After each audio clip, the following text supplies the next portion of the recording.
Hi, good friends. Hi, good friends. Welcome to the front porch of the 1925 bungalow. Oh, I started the broadcast 2 minutes early. I did. Well, I think that's okay. You don't mind visiting together a little early tonight. I've had my dinner. The dishes are washed and put away. And I've got a glass of cranberry juice back here. Why not? Boy. Hi. Doesn't it seem like we were just under 2 feet of snow? Gosh, I tell you, it was wonderful. But it's also wonderful this time of year to be here before it gets too stinking hot and you can't enjoy it. Now, I'll answer your questions in a minute. I'm going to have to blow this screen up, but I'm just looking to see. David's not here tonight. David is, I'm probably going to say this again. Oh, okay. No two chaps tonight. David needed to change it to another night. And I'll wait, since I started early, I'll wait at 5 minutes or so and then I'll get into that.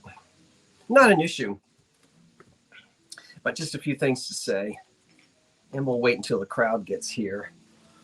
Oh my word, I am surrounded by things, wonderful things. Oh, did you see the preview? And I've added greetings. Indeed. I better go ahead and enlarge this. Otherwise, I'm not going to see a thing. All right.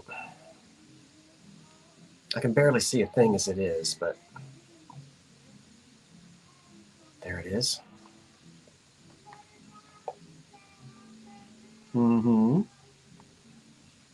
Okay, so hi, everyone. Yeah. Now I can see what's going on.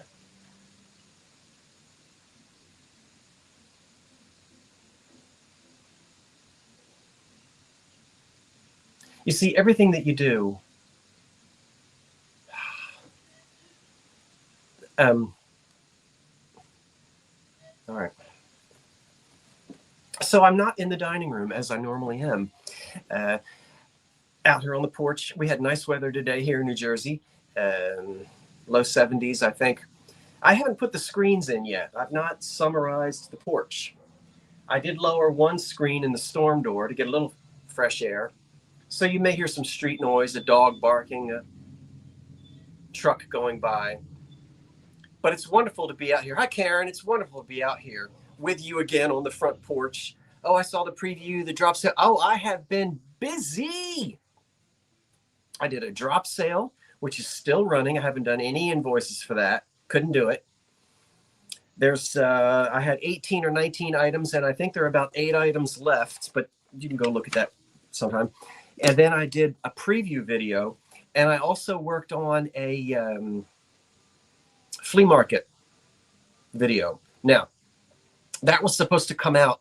Hi, Eric, and thank you for reminding me that the crucifix candlesticks were, I believe, imperial. I could not remember. I had seen them in my candlestick book. It's just like anything else. It goes in one eyeball and one ear and out somewhere else. It's hard to retain all that information. And so thank you for that. I appreciate it. I really do. Anyway, back to this again. So I don't really have the screens in, but I'll tell you what. Tomorrow, after I do the invoices tomorrow morning, I'm gonna come right out here on this porch and do the invoices with a cup of coffee. But I'm going to take the storm windows out and put in the screens. Each storm window has to come out, get taken to the basement, go down to the basement, bring the screens up, put all the screens in. I know it's old fashioned, but the porch was screened in a long time ago.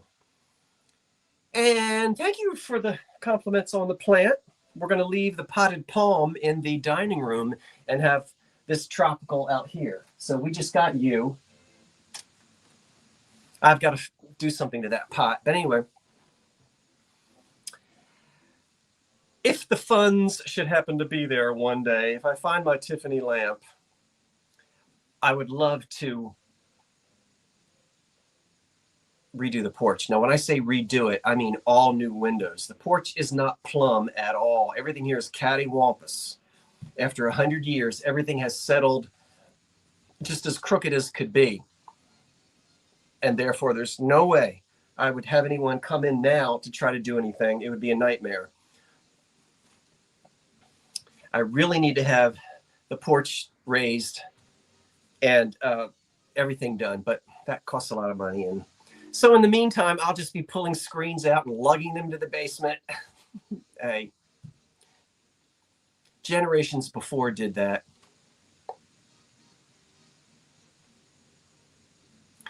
But yes, the windows in the house are open. That window is open, and that window goes into the house. As you can see, the window behind me, and it's very nice, nice and warm. It's supposed to be on Wednesday and Thursday, close to 90, upper 80s. At least for that afternoon high, which is, I'm not complaining. We have to do the same with our storms and screens. Mm-hmm. I have to do it at my mother. Well, I don't have to do it at my mother's house.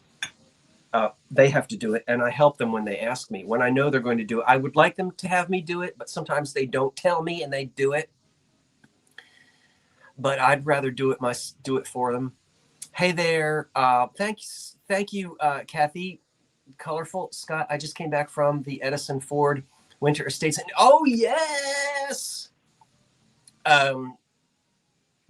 Yes, Edison and Ford were good friends.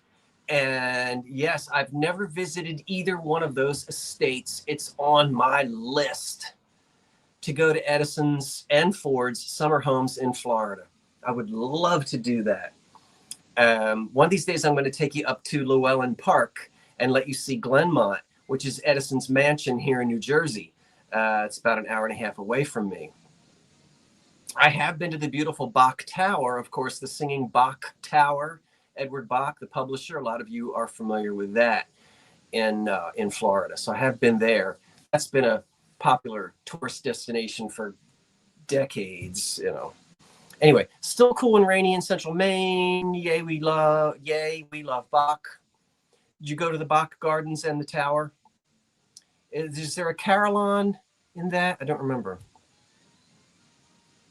Can't recall. You spent time at that when you were in Florida? Yeah. Edward Bach, of course, I'm very well familiar with as the publisher with Curtis here in Philadelphia. And he married a Curtis. They were wealthy. She is the Curtis of Curtis Institute Music School. Did you know the Curtises and the Bachs? Yep. That's all tangled up in there in wonderful history. Anyway, so we have a live sale tonight, and I guess I'll go ahead and tell you now that it's 7 minutes after 8. David has asked to change his appearance from tonight to next Monday night because I believe he is officiating a softball game or something such as that in Texas where he does officiating, for sports teams and whatnot. So it's just me. Next week, come on back. David will be here.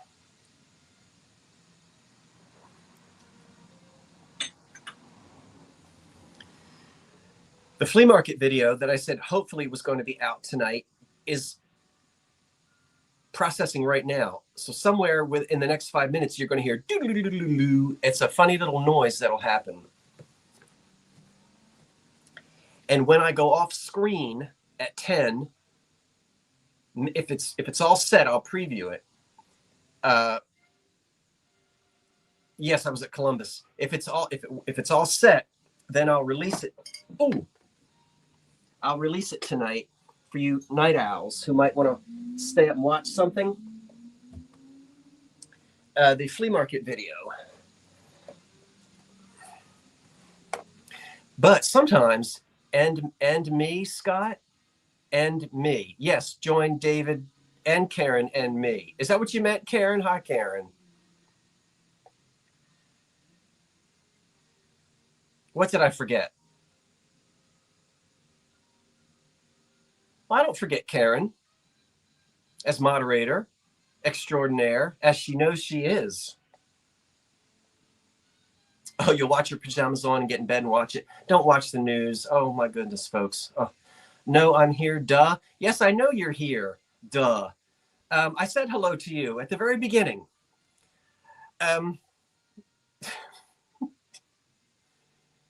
Well, alone meant that David isn't here. I did say hello to Karen at the beginning.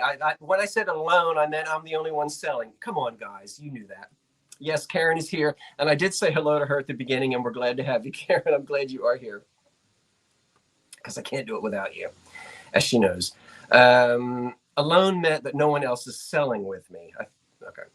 Oh, yes. Yeah, we're not the news. No. No. Okay.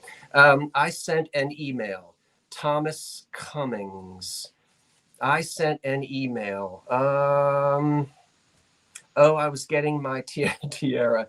What did he do? A drop sale that I missed? The drop sale went up, around 6 o'clock. Right around 6-ish, I guess, tonight.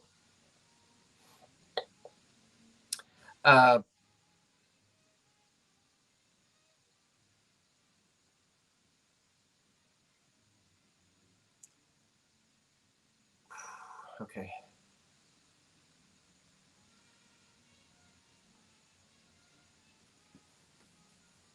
Now I've added some things. Boy, I'll tell you what, this has been a busy day. So, you are killing me. I've been checking every few hours. Okay, I'm not sure, Marie. It released. I put it up at around 6. Do you have your notifications turned on? And it never hurts to go into your subscriptions once in a while and unsubscribe and then just resubscribe. I don't know. It's like unplugging something and then plugging something back in. It just sort of blows the cobwebs off or something. But it can be very odd sometimes. It can sometimes clear up problems if you unsubscribe and then resubscribe. But if you have that bell clicked, Marie, you know the notifications. But we all know in internet land, all kinds of things happen. Those cups remind me of Monty Python. What cups? Remember, BS Scott just got the notification right now. That's not me, Helen. I know, but that's YouTube. That's whatever. Some people get them instantly. I can't explain it. I don't do anything, as you know. It's just odd, Helen. But yeah, the notifications, because people, like as soon as it went out, people were in there buying stuff. So they got, it's just weird. I don't know. Yeah, no, I know it's not me. Why some people get the notification instantly and other people get it 2 hours later, I can't explain that. I deal in the world of vacuum tubes and hand cranked mechanical things, not the internet. You'd have to ask an internet expert to figure that out. So I'm sorry, Helen. The yellow and white, they looked like knights. Yes, the Homer Laughlin restaurant wear, they didn't, I don't think anyone has claimed them yet from the drop sale. Well, I shouldn't say that because I haven't looked at it now for 20 minutes. So I'll look at it when I turn this movie up, when this broadcast ends at 10 o'clock. And it won't be over at 10 o'clock if I don't stop running my mouth. Thomas Cummings says, I want them. Thomas, you want what? You've got to be, please be, because my brain just goes, if you're talking about, Thomas, when you say I want them, if you're talking about those restaurantware mugs, you have to be the first one to claim them in the drop sale. And I don't know if you did or not, because I'm not looking at it right now. I haven't been looking at it in the last like 15 minutes. I didn't have any white cups. So we'll just, okay, they were mugs. Yeah, they were tall. Well, anyway, did anyone claim them before I came on the air? No, they didn't. So the Irish coffee mugs, as of 20 minutes before, someone may have claimed them by now. I don't know, because I'm not looking at it. I can't do that as well. But anyway, yeah. So Thomas, if you're the first one, yeah, with the King's Crown. Okay, Thomas. Well, did you go and claim them? You can't claim them through an email. You have to. Did you see that? You have to claim them in the comments section. So you have to go back to. That. Anyway, and the directions are there. If you watch it from the very beginning, Thomas, the directions are there. They'll tell you what to do. You can still get them as far as I've seen. I just left a bit ago. Well, PA Buzzer, did you read all of the comments? Because a lot of people request things and they don't read the comments and they've already been claimed. Yeah, it's kind of like the first one that gets there. I know, but that's how it works. Next up, actually, we're going to go ahead and start selling, because I've got quite a bit to get through. And I'm going to begin right now. So thank you for being here tonight, everyone, at the live sale. Oh, I don't know. Let's do it. Oh, flip the page.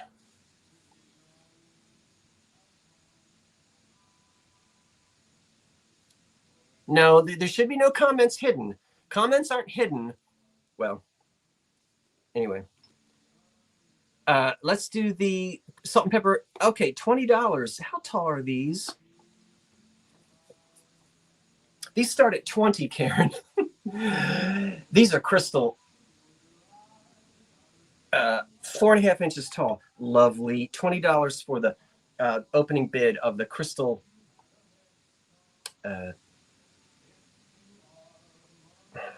salt and pepper shakers.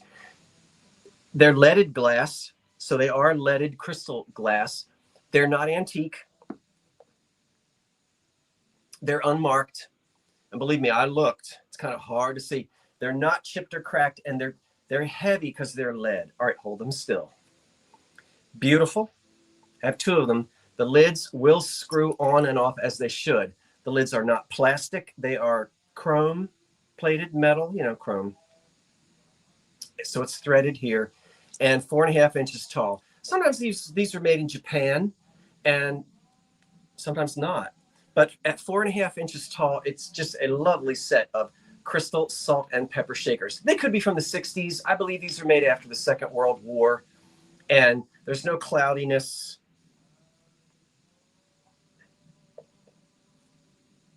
A nice pair. So we'll count these down. The high bidder right now is 20 with Christina. And here we go. 10, 9, 8, 7, 6, 5, 4, 3, 2, 1. That's it for the crystal salt and pepper. I think some pepper went up my nose. Some pepper shakers. And the crystal salt and pepper shakers are on their way to Christina at 20, and I thank you, Christina. And I know which Christina you are. I totally think this. I completely forgot, and I knew this. I knew it. You're welcome, Christina, because I've had this before. Starting at $12. Yes, the plastic spoons went in here, and they were all different colors, and they looked like balloons. And I had completely forgotten that. Things just go in and out of your brain. But we're going to start at $12 on the wall pocket, which it can be. There is a hole, so you can hang it.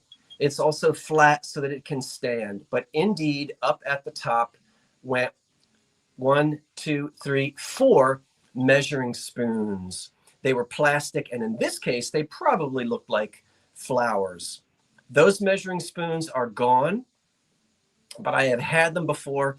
And when I showed this in the video earlier, I had completely forgotten about those doggone things.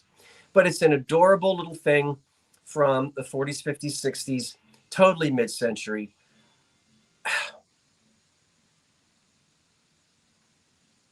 What memories don't we have of kitchens that had cute little things like this in it, long before the sort of Tuscan kitchen of the 1990s. Granny had things like this all over the kitchen. So you can't put a plant in it, obviously. And this is Canadian, something China company, not made in China. This is American made. Cardinal something. But yeah, so up here, the little spoons would go in. Plastic measuring spoons. No chips or cracks. I think you can find some on Temu that are flowers. I don't know, bad word. Cardinal China Company. Yeah, you're right. Cardinal China Company. The high bid is Nana B right now at $15, and we'll count it down. 10, 9, 8, 7, 6, 5, 4, 3, 2, 1. That's it. On the measuring spoon, without the spoons.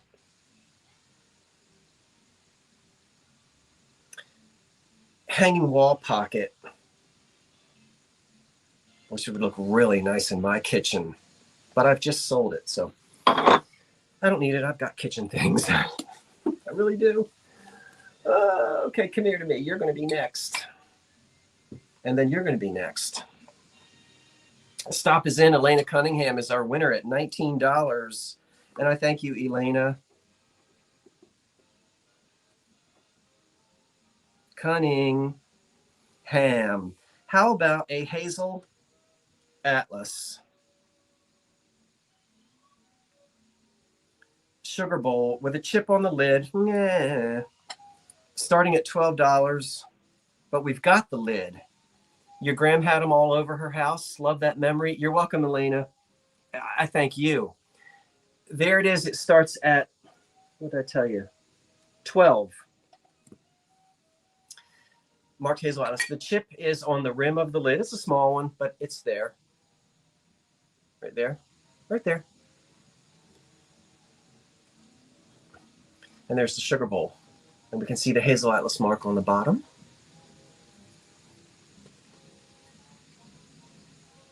Just a sugar bowl. And clear. From the 30s. Now, just in case I start fading out here, I have my saltines. I get these when I go to Wawa. So from the 1930s is a crystal. Hey, Peter says, hey. I say, hey. Scott, that would be great with Q-tips. Karen, no, you know what, Karen? I bet you could put a votive candle in it. Just kidding. Or cotton balls. Karen and I are just, we're playing back and forth.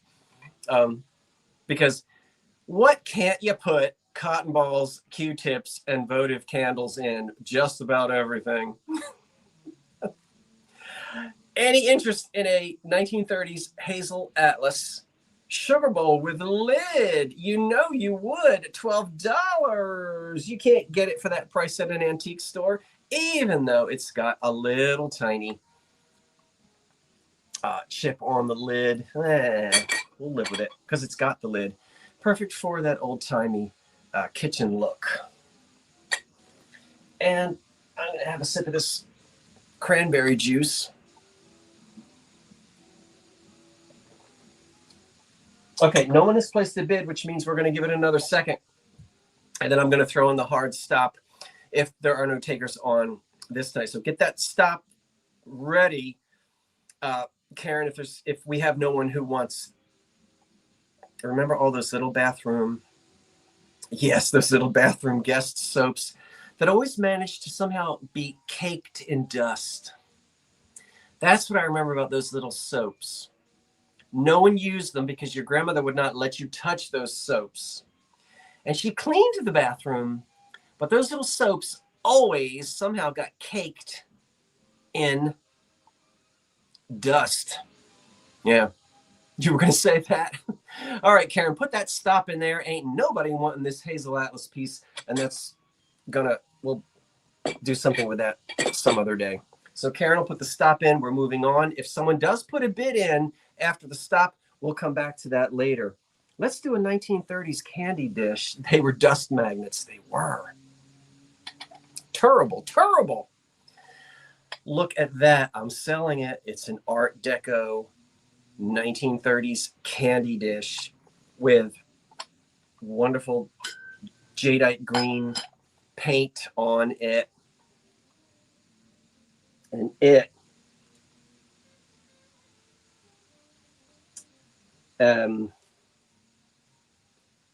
give me a minute. Gimme. This starts at 24. Deco green candy dish with lid. Yeah, no chips or cracks. I love this little thing. Maker unknown. Certain to me that it's American. And it starts at $24. It's a little, look at that. It's very thin. It's got no chips here at all, which is amazing. And no chips on the lip of this lid. And you know how these go off and on and off and on and off and on. It's a little one. It's unmarked. I've been studying Depression era glass my whole life, and this has all the bells and whistles of a 1930s piece in glass. And the lines are, it's paint. It doesn't chip off. There's no loss. They did a really good job of firing this paint on when they did these back in those days of the 30s. And it has a crisp, clean look to it of the Deco era. So if you enjoy decorating with items from the Art Deco era of the 30s, it's a cute little candy dish.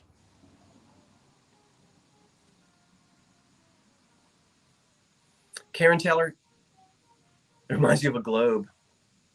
Yeah.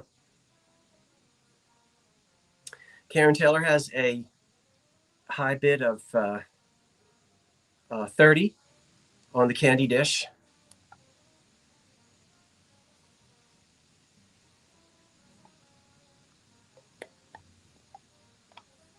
Which I've had for a little while.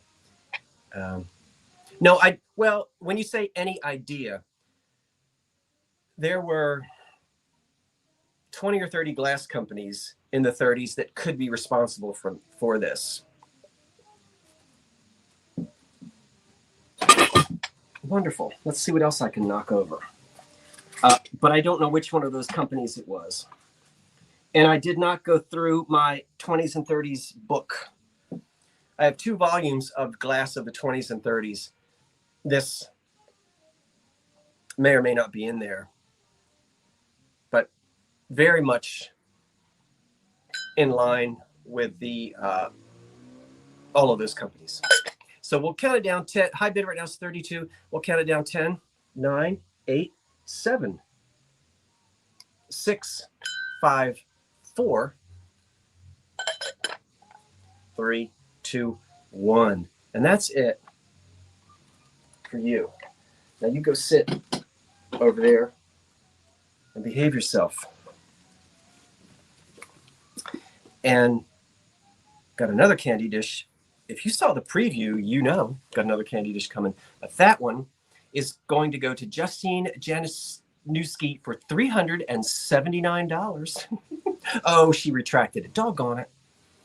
No, I knew that was a mistake, Justine.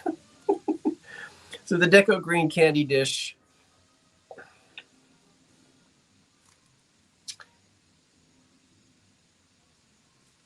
Come here, let's do you. Ugh.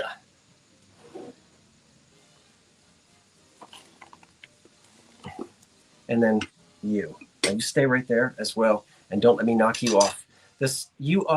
Are you selling the green piece behind you? Maybe, Marie. I don't mean to tease you. Lucas, I sent you Christina 50. Christina is our high bidder at 50. Lucas, I just sent you an email. Wait a minute. Let me focus. Because you know how I am. Thank you, Christina.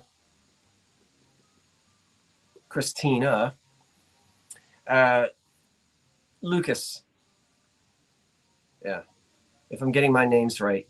If you are expecting an email from me, Lucas, I just sent it about the piece of glass. So we don't have to talk about it now, but you can check your email. I did answer you on that. Christina, thank you for your bids on the candy dish. So no, I don't really mean to tease you about that. It's probably, this wasn't in the preview. Okay, Fenton Jade. Yeah, I think it's going to be for sale. I think so, but we're going to have to wait a couple of minutes. Ooh! Sorry about that. Duncan. Oh, this. Starting at 20. No, sorry. Yeah, starting at $20. How about a butter print? Great condition. Now, come on, guys. You know what this is, right? Butter print Pyrex. There's your refrigerator dish. And you guys know with the lids, whether the lines are only here and here or whether they go all the way across. You know all of that. This lid is not chipped at all. And I'm going all the way around it and I'm not getting cut. This is perfect, nice and shiny. Look at the graphics, about as bright and shiny as you want them to be on both ends. So the Pyrex sought after blue butter Amish, what do you call it? Amish butter print refrigerator dish. PA Buzzard has the high bid right now of 20 on that. Good night, everyone. You had to go. Why did you have to go so early, Thomas? You just got here. I hope nothing's wrong. Did something happen? I know Thomas said he wanted something from the drop sale, but that I can't really. Maybe just had to go to bed early. I hope everything's okay. So here we have the butter print refrigerator dish in that particular size. I used to have nothing but refrigerator dishes for leftovers, says someone. So what do you think? See? We'll count this down. The high bid right now is 20. And counting it down, 10, 9. I don't think there's any questions about it. 10, 9, 8, 7, 6, 5, 4, 3, 2, 1. That's it. No, I'm not selling that wicker lamp. Who said that? I didn't say that.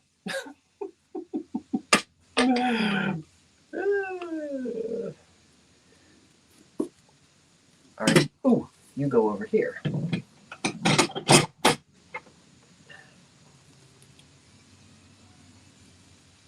Yeah. So the Pyrex butter print.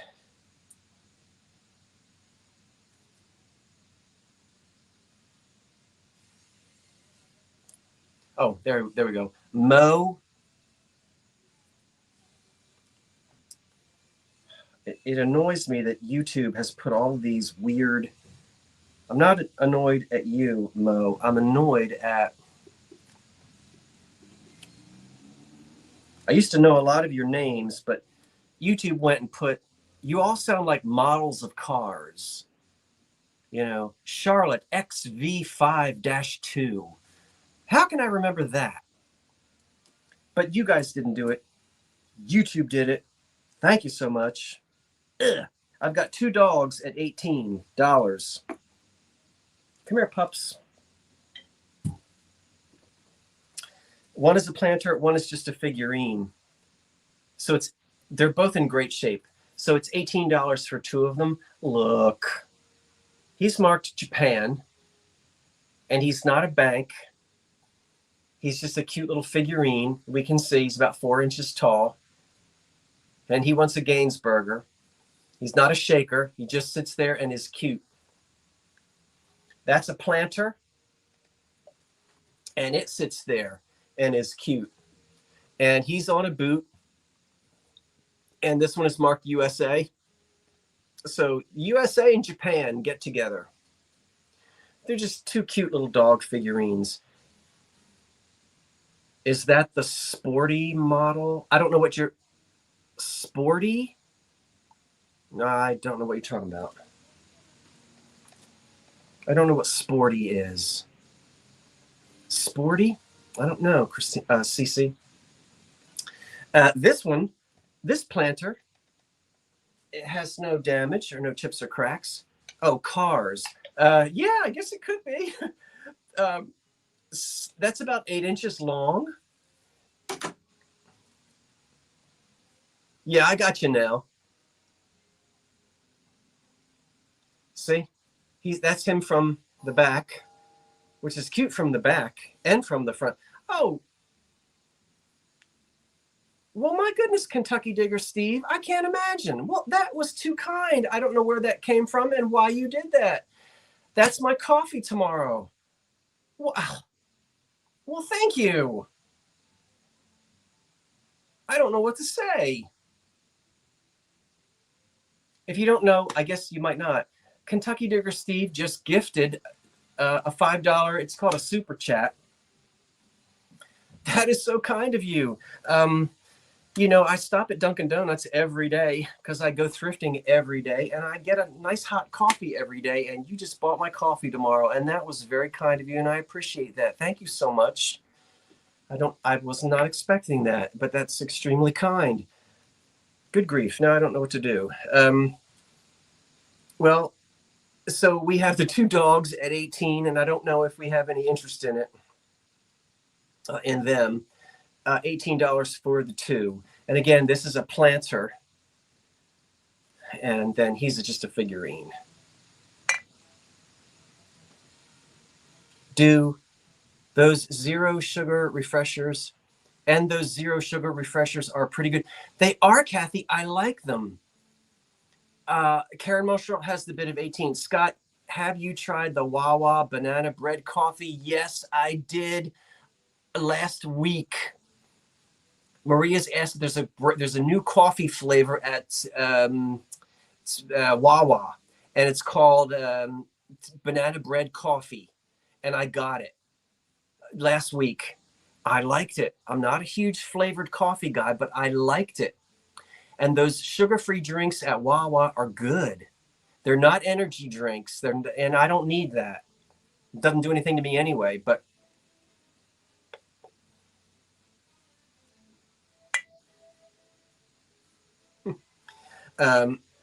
anyway, so we do have a bid somewhere. Karen Marshall has got our $18 bid. So we'll count the two pups down.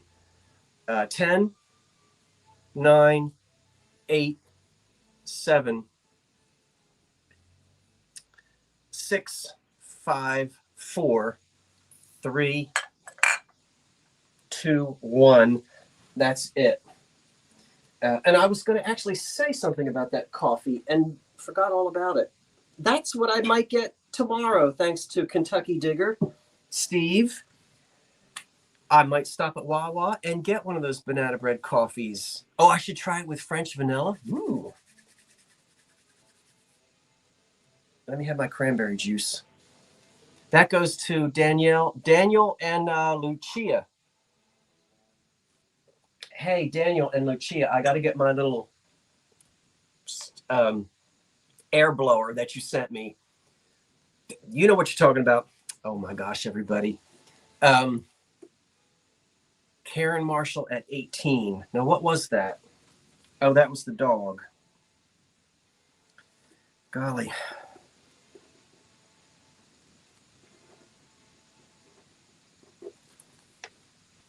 Because a few people have started cutting grass. I have not cut mine yet, but I'm ready. When those air fryers come out, that's what I call those awful leaf blowers. You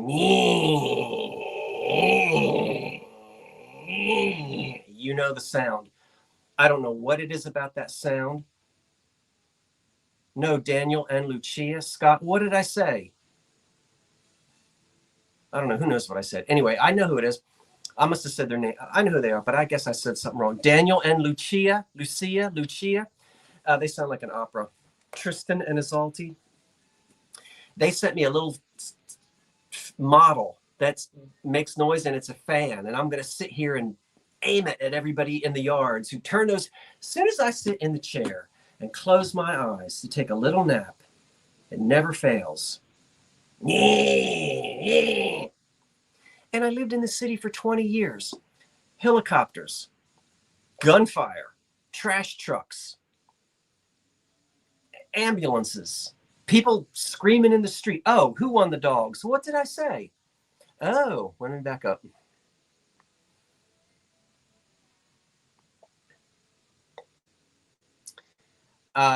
Let me back up. Daniel, what did I say for the dogs? Did I say Karen Marshall? Karen, I'm sorry. Sorry, Karen. It's Daniel and what was it? Was it at $18? Daniel and see, I got carried away with my little story, and I congratulated the wrong person. Karen, I apologize. He's on the air fryer tangent. Yeah, I'm telling you what. Ooh, you see how it gets me all? Just say no to leaf blowers. I am with you. They're terrible for the environment. Well, the gasoline powered ones anyway. I'm sorry. The winner of the dogs is Daniel and Lucia. And Karen, I'm sorry I congratulated you by accident. I will try to stop talking and stick to the script. EAPG, ooh, at $19. Same problem here, and we live in the country. Every time we go out to our pool, the neighbor decides to mow. I know, Carmen, it's just the way it is. At $19, got it. All right, look, I have another one. Now, somebody wanted one of the, I don't know if they're here tonight, but I sold one of these. You know what it is? Someone wanted one and they didn't get it and they were sad. I don't know who, I can't remember who they were, but I hope they're here. That is an antique EAPG cruet platform. 3 cruets could sit on here. You know, vinegar, oil, and whatever else you want. And it starts at $22. It is chip-free and crack-free. It is unmarked. Is this a Higby? The last one I had was Higby. This one is unmarked. I did not go on the EAPG website to look this one up. Just didn't do it. But that's what it is. And it does start at $22. These are not that common. It's odd for me to have had one and then found another one. But I don't find these. I think I've only had 2 in my lifetime. I mean, think about it. You need a dish. You need a bowl. Do you have to have a cruet stand? You don't have to. So this was something extra. Boy, was it luxurious. It's got 3 feet. We're in the 1880s, 90s, 1900. Sits on the dining room table. And how wonderful. Because we don't want to put those cruets on the table. The vinegar could eat the finish. The oil, you know, it drips sloppy. They go on this stand. This protects your oak table or your tablecloth, and you don't have to worry, because you can clean this. So there it is, chip-free, crack-free, a early American pattern glass cruet stand. And I will tell you that it is 6 inches in diameter. So they have to be pretty skinny cruets if you want to put 3 of them in there. I can fit 2 fat cruets in there, but I don't have 3 skinny cruets right now to put on there, but you can just imagine how that would be used. Yeah. And of course, you can always look this up in the EAPG database if you care to do so, to find out who the maker was and exactly what year it was made. Our high bid is $25 with Karen Taylor. Karen, did you get the last one? And you're bidding on another one, or did you miss the last one and you've always wanted one? 10, 9, 8, 7, 6, 5, 4, 3, 2, 1. That's it on the antique cruet, EAPG cruet stand or platform, or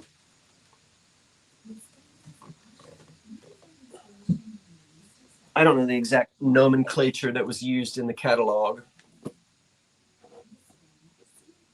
Okay, that. It's fun being out here on the front porch. I don't know what the neighbors think. Hello, neighbors up the street. Oh, the stop is in. Karen Taylor gets that one at 28. So you got one, Karen.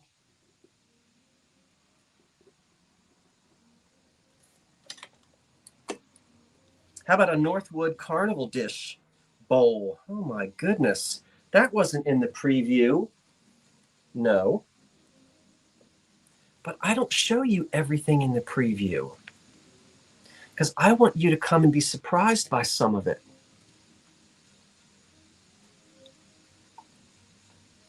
So are you surprised? Did I have to go, Eric? Are you there? Did I have to go into mine? Now this has a little chip on the back of it. That's why I haven't told you, but it's small. I better go ahead. It's on the back under. So it sits like this. You don't see the chip unless you turn it up like that. Now you see it. All right, it's there.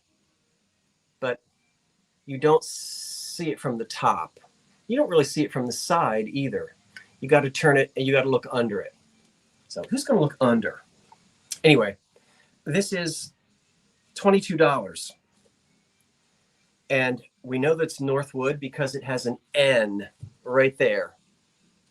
A capital N for Northwood, and it's underlined. And so it starts at $22. And so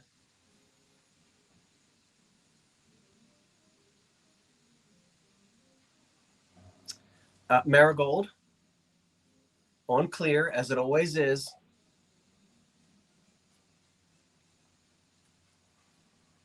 And we can date it because it's Northwood. So we're going to go way back. 1910, 1912, 1908. You know, somewhere in there on the on a little candy dish. And I have other pieces. Are they grapes? Yep, they sure are. Grape and vine. But it's also embossed on the back. Let me stand up. There's an embossed pattern on the back. Yeah, that's on the back. And so you see it through the dish. So on the front of the dish, we've got grapes and vines and some type of floral in the middle. No cable, which is like twisted rope. Yeah. And then as you look through, you see decoration coming through from the back side. Thank you, Harry Northwood. You see that decorative element there? That's what's embossed on the back of it. See, but that's smooth here, but we still see it. Nice iridescence on this. Look at all that oil slick rainbow. Nice iridescence on that one. You know, they don't all come out like that. When they spray them, you don't always know what you're going to get. I'm with you on that, Kentucky Digger. It is sometimes to differentiate between the Fenton and the Northwood, especially if the Northwood isn't matched. Yeah. I had a devil of a time once trying to, now why did that,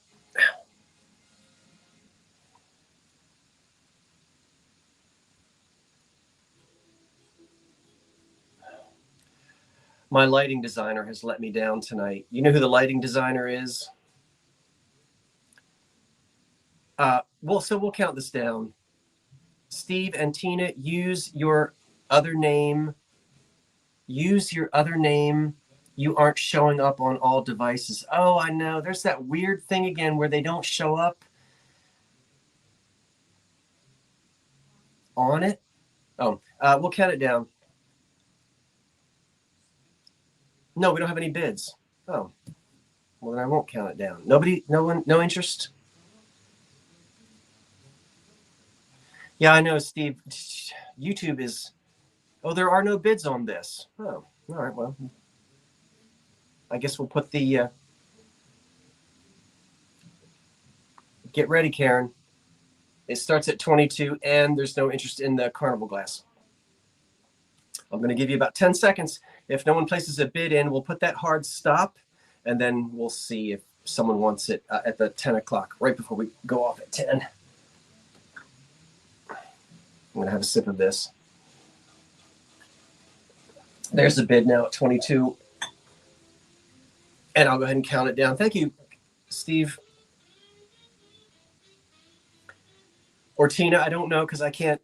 I know that your accounts get weird and we don't always know.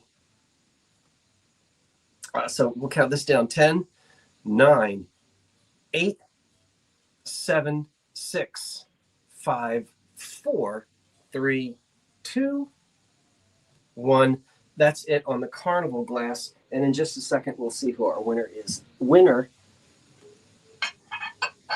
is on that.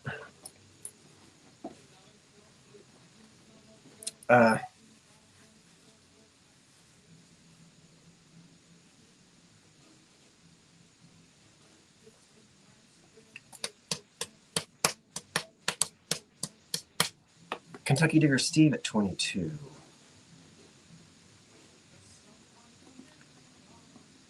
Okay, Steve, thank you so much. I appreciate that. And thank you again for that $5 gift. Super chat. That's my cup of coffee tomorrow. $20 next. Karen, we're going to start nice music in the background. Yeah, well, thank you. Wafting through. $20. And you know what? I would use these. I use my old kitchen stuff. I absolutely use my cream and green enamelware, but I've got two beautiful enamel muffin tins.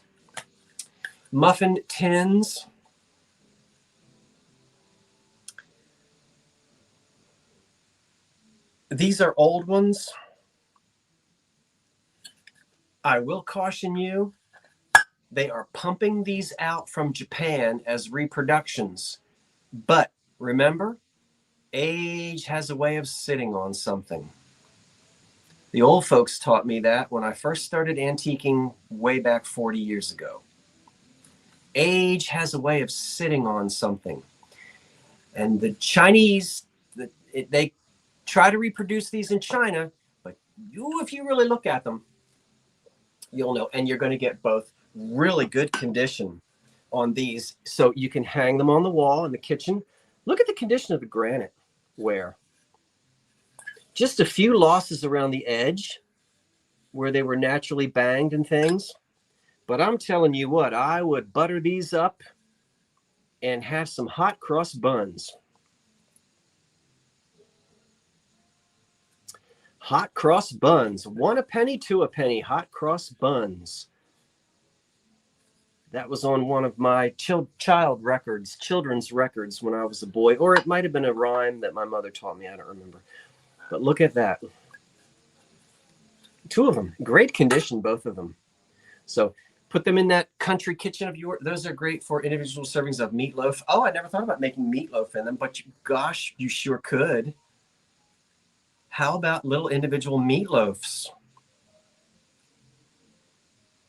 Although they would kind of come out looking like Gaines burgers, wouldn't they?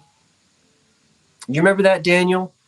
1 a penny, 2 a penny, hot cross buns. I'm glad I'm not the only one whose mind goes off to musical things all the time. So, love them. Age, I'm going to guess these go back to the 30s. You know, I am not a big graniteware person. It's that grayish blue. Yeah. Now, a lot of you are much more knowledgeable about your graniteware than I am. I'm kind of out of my league with this, but I recognize it.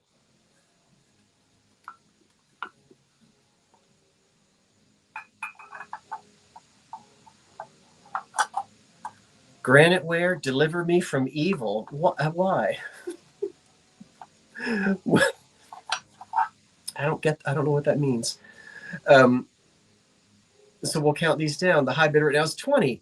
with back in the day finds. 10, 9, 8, 7, 6, 5, 4, 3, 2, 1. That's it. I'm going to be singing Hot Cross Buns for the rest of the evening. Wake up at 3 o'clock in the morning going, 1 a penny, 2 a penny, I can't sleep. And it'll be my own fault.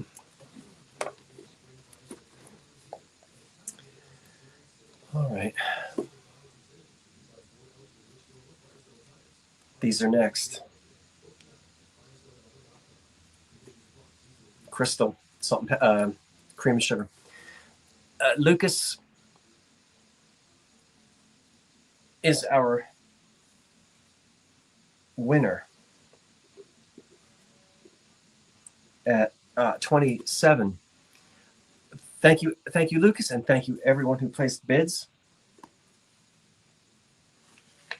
Cut glass, cream and sugar, starting at $25. I think these are American Brilliant cut.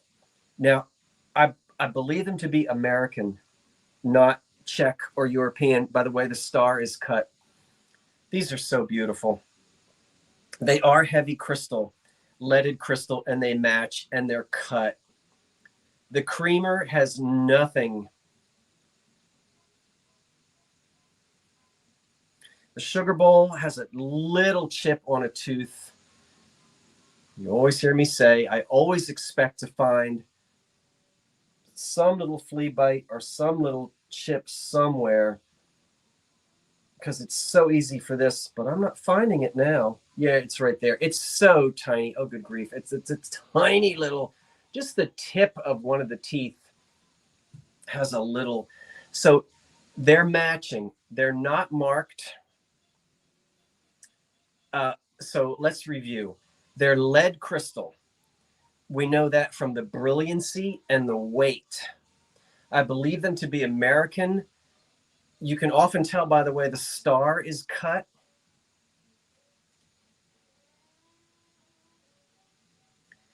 And I believe them to be antique.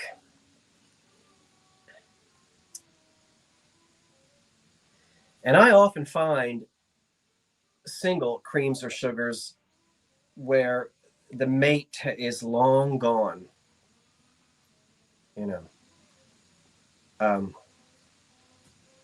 because they just get split up or broken. I have a tooth like that too. And you can feel how sharp it is. You know it's cut, it's cut glass from the sharpness, the crispness of the facets, the way the handles are applied. Gosh, these are pretty. You can see the handle is applied.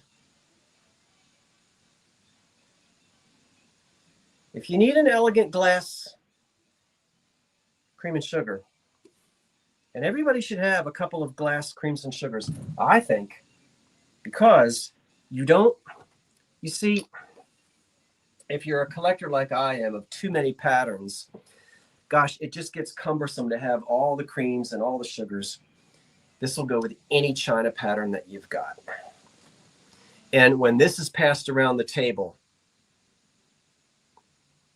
the discerning relative that you have is going to know you've got something good. They'll pick this up and they'll say, that's good antique lead crystal, and they'll know it. They're heavy and they're beautiful. No chip on that spout.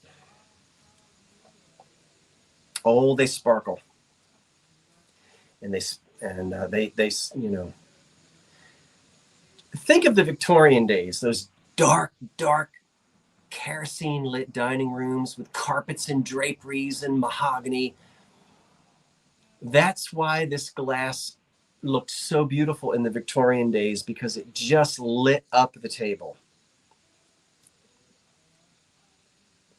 Let's count these down. The high bid right now is 27 for the pair of antique cut glass leaded crystal cream and sugar. The pair. 10, 9, 8,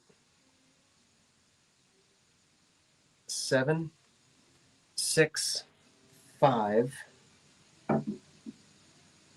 4, 3, 2, 1. That's it for that set. Now, put those down there. Move you over here. I want to be born in the Victorian ages.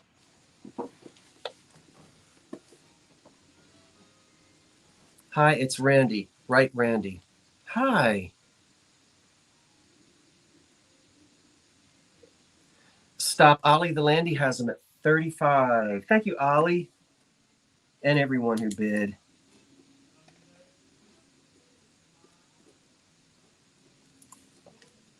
What time is it?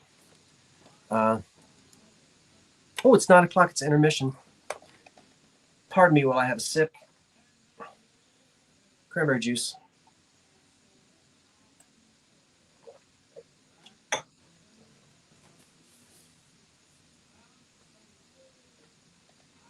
I've got 2 elephant bookends for $20.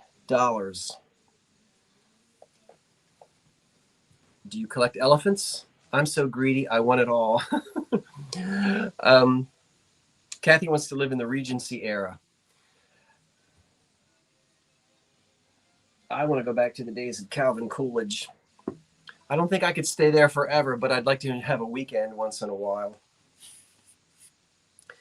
Made in Japan, these are heavy bookends. They're not lightweight. They are not, let me go over them again. They start at 20. Was there a tiny, wait a minute.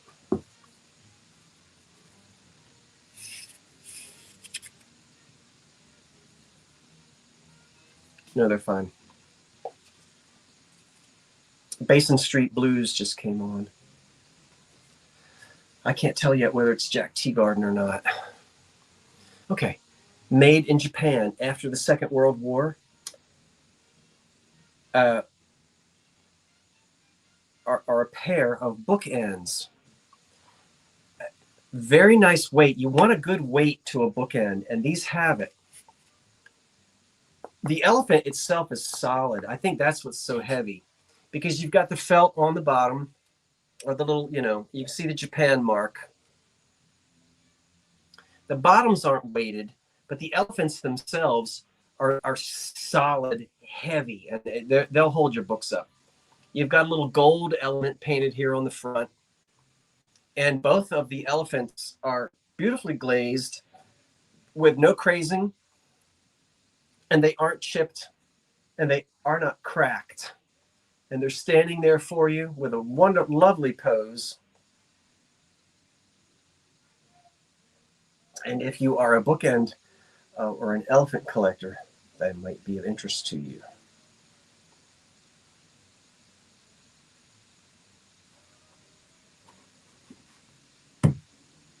Well, I take that back. There's crazing. There's some crazing on the base of this one.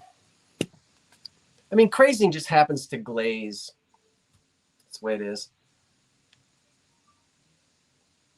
The elephant, but the bases are, it doesn't really look like there's crazing on the actual elephant themselves. Lucas has the high bid of 20.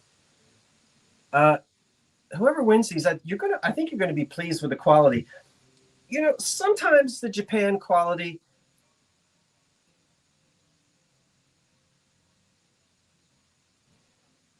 better quality than I usually see in Japan, post-war Japan items. Pre-war Japan items, wow. Post-war Japan items had a reputation of being cheap, and you were embarrassed if it said made in Japan. Remember those days? You would scratch off the made in Japan. You didn't want people to know. But the quality of these is better than I usually find in post-war Japanese items, for what it's worth. We'll count them down now. Marianne with the high bid of 25 on the elephants. 10, 9, 8, 7, 6, 5, 4, 3, 2, 1. And that's it on the elephant bookends. And those will go right up there. And I got another candy dish, and that's what's coming up next. After we have our elephant winner, we're going to end a little bit early tonight,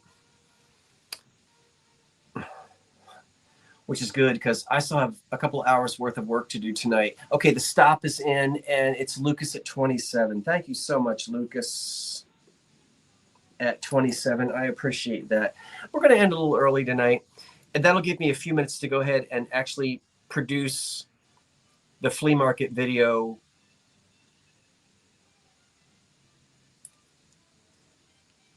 Give me just a second, good folk.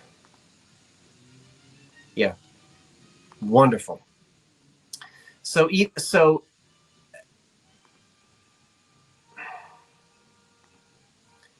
if you're a night owl, or if you're in one of those states where you're 3 hours behind us or earlier than the East, you want to watch something else, I'll have a video for you. And I can also check the drop sale and get my mind geared up to do all the invoices tomorrow morning.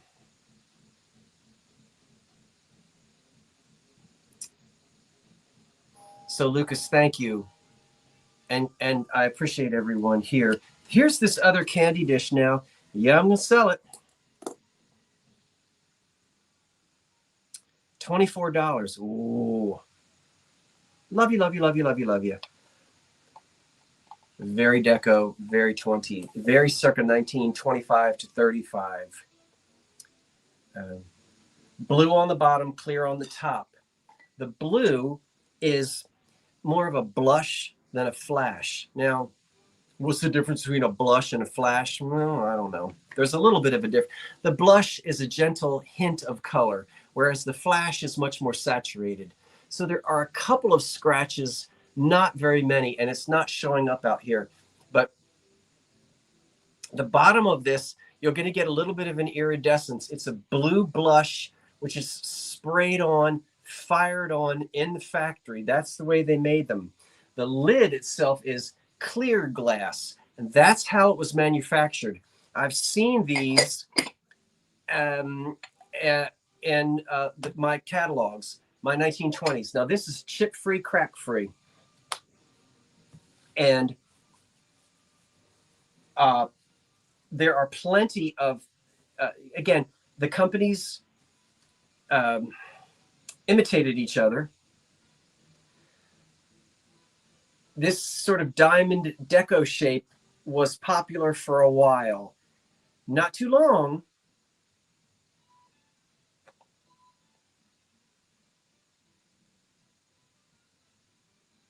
And this dates to 1925 to 1935. And just that hint of blue is really cool. Can you see it? I'm hoping, I don't know, against my shirt and out here, you can't really see it. But very light blue tint to it. And this would have been very modern in the 20s. You know, this isn't your granny's EAPG. Any green glass? Most likely this jadeite piece, but that would be it for the green. Yeah. No, it wasn't uncommon in those days to do that because remember, you want to be able to see the candy, right? So the top is a different color. It's clear. Yeah. And you can really look into the candy dish and see, you can actually see the color of the candy. That might not be why they did it, but anyway, that's the way that it does look modern even for today, Randy. I'm with you on that. And again, as I said, it is not chipped or cracked.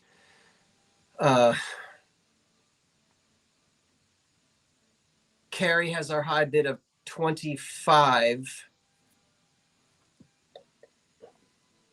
I think, on the blue flashed or blue blushed deco circa 1925 to 35 era candy dish. So we'll count this down. 10, 9, 8, 7, 6, 5, 4, 3, 2, 1. And that's it on the candy dish.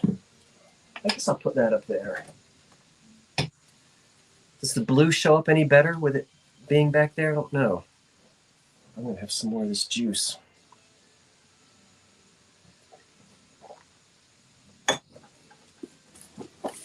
And then the stop is in, and it's Mo at 26.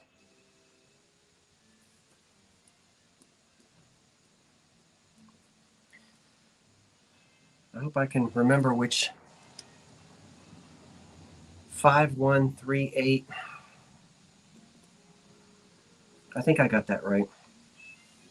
The clock starts at $30. We have a clock. Let's do that next. It's an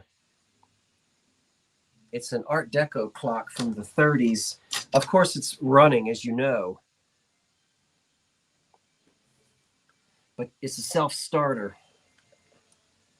I better do this in case you didn't see the video. But we're going to go at $30 on it. I'm going to plug it in and remind you that you have to start the thing. If you saw my videos, and I hope you did, you already know the story behind this, and there'll be no surprise to it. Okay, when I bought it in the shop, it said as is, because they plugged it in and it did nothing. That means it doesn't work. No. Turn it around, turn around. And it says, I shall read it to you. Push and let go. No, push in, turn left, and let go. This is before those synchrony motors, I can't remember the word. You got to start it yourself. Now watch. That little guy back right there. And don't spin it the wrong way or you'll start it in the wrong direction. You have to spin it you have to spin it to the left.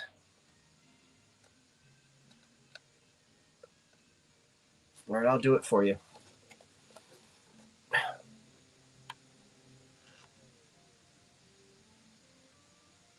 Didn't catch. Let's do it again.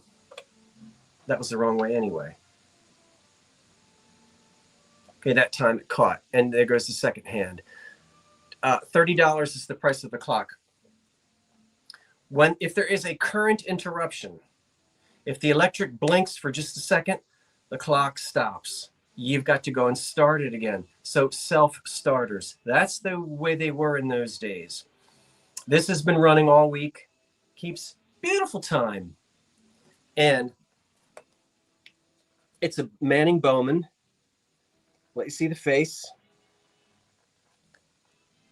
You can see the second hand is running, and it's in.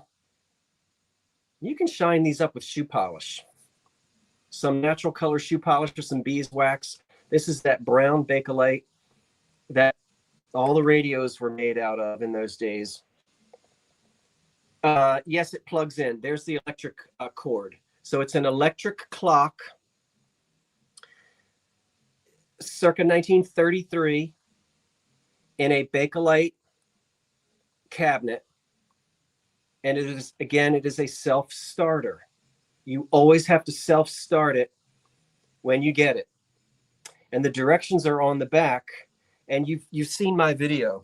Whoever wins, if you have trouble with it, let me know. But the funny thing is, if you turn it the wrong way, it'll run backwards. The second hand, anyway, will completely run all the way backwards. And the hum is just a very quiet, let's see if you can hear it. You might not.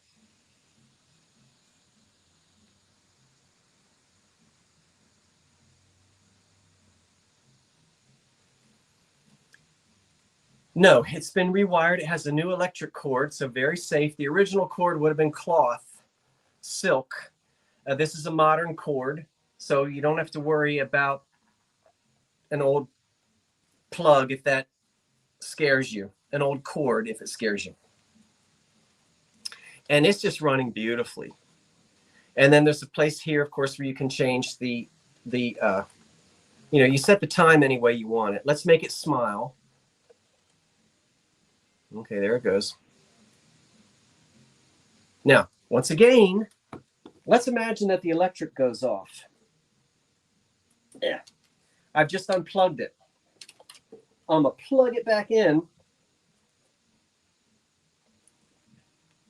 and it ain't doing nothing because we have to start it. Let's prime it. Ready?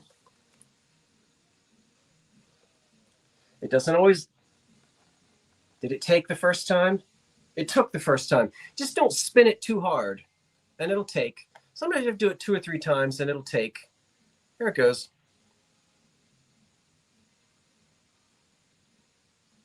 Yep. So we'll count it down.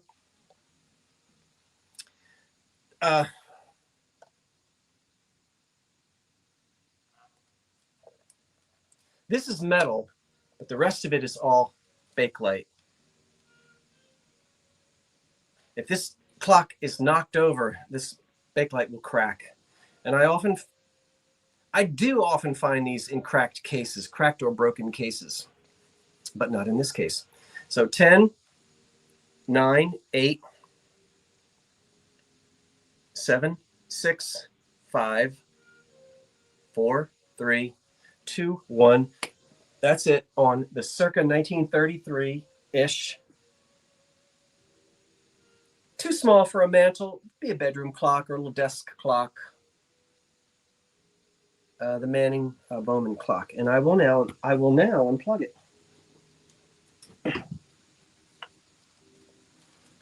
And put it there and there. And the stop is in. And Florida Golden gets it for 111. Florida, I was watching you at that fancy steak restaurant in Florida. Weren't you in Orlando? You were at Disney, I think. Weren't you in some fancy steak restaurant? See, I watch you.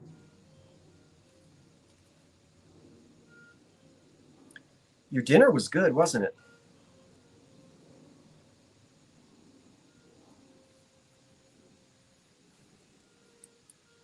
All right. Florida, thank you.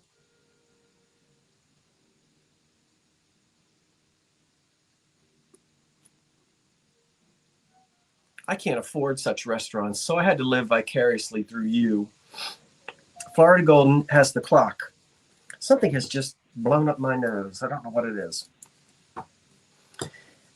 Fenton Jade, no. Okay, starting at 50. Let's do it. Avapete, it was. Oh, it was. You can't go wrong with their steaks. Ooh. Starting at $50 is a Fenton Jade candy dish. Now this. Ooh. Come here to me, you. From the 30s, made by the Fenton Company, unmarked as we know that it would be. And I have a little, this starts at 50, no chips, no cracks. I'll let you have this. I often do this with things. That's my little.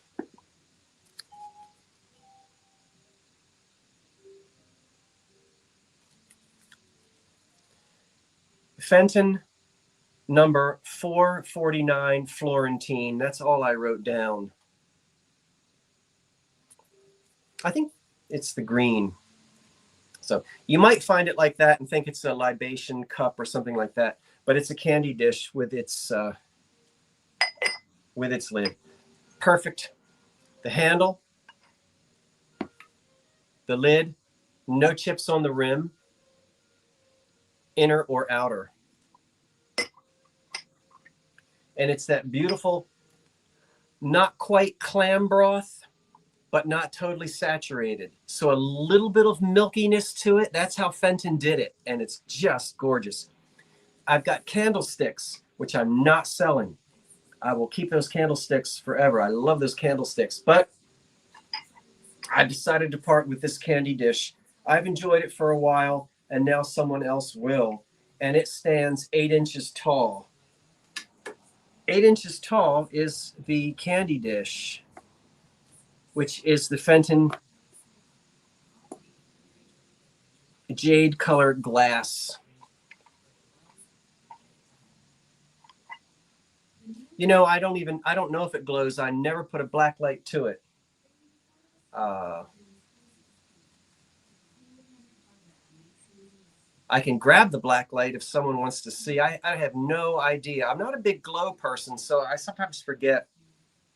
This probably doesn't glow, but I can I'll grab it. I know right where it is. Hold on. Enjoy the atmosphere. Let me see if I can do this without tripping. I think that black light is right here somewhere. I mean, you know, I know where things are in this house, but my problem is I put things down and then I can't find it again.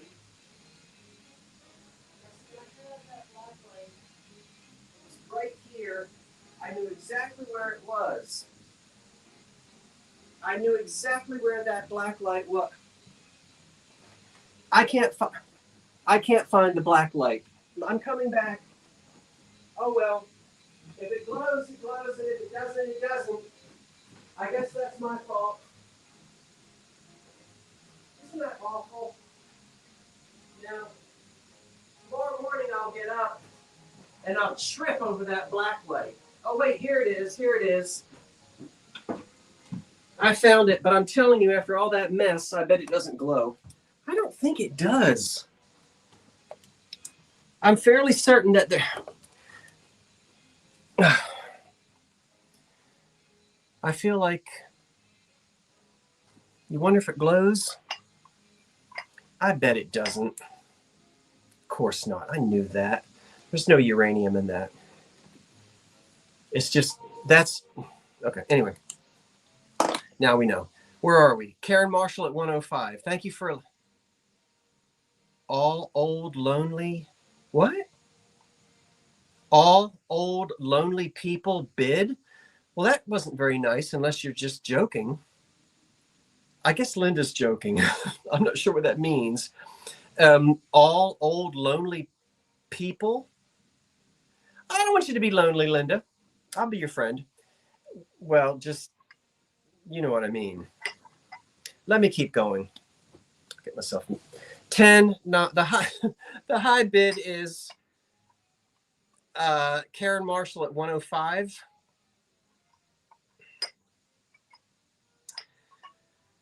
10. 9. What year do I think it's from? The 20s.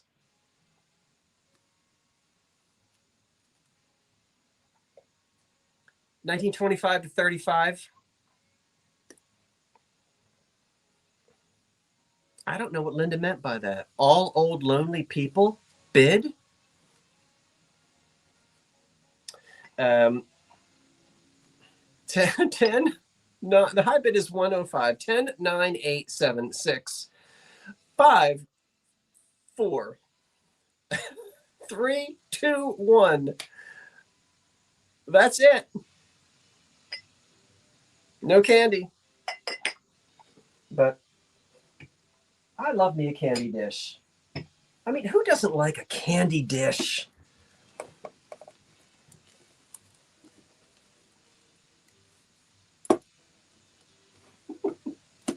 Did all the old lonely people bid? She must have meant something else. Oh,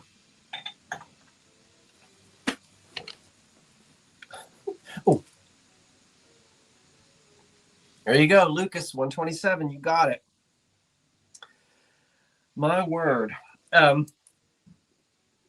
Thank you, Lucas, and everyone who showed. Now, who's beeping? I didn't order a pizza. I don't eat much pizza. Mind your business. I don't know how to be lonely. I don't either. Lucas sneaks in again. The moment reminded me of a married couple. I know right where I put it. I'm still looking. Yeah.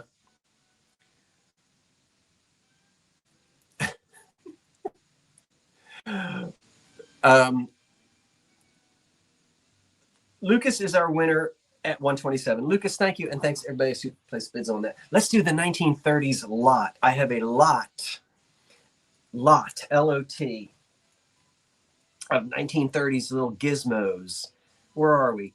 $20 is where we start. What are you going to get? What's in that little lot? 4 items. I shouldn't have. What I mean is, let's go back to the 1930s, 40s, 50s kitchen. We remember those kitchens. At $20, these are the 4 things that you're going to get. So none of them are chipped. None of them are cracked. They're clean. There's no damage. I'll show you each one. Old lonely Lucas, we love you. Did the Make Carnival glass candy dishes like that green one?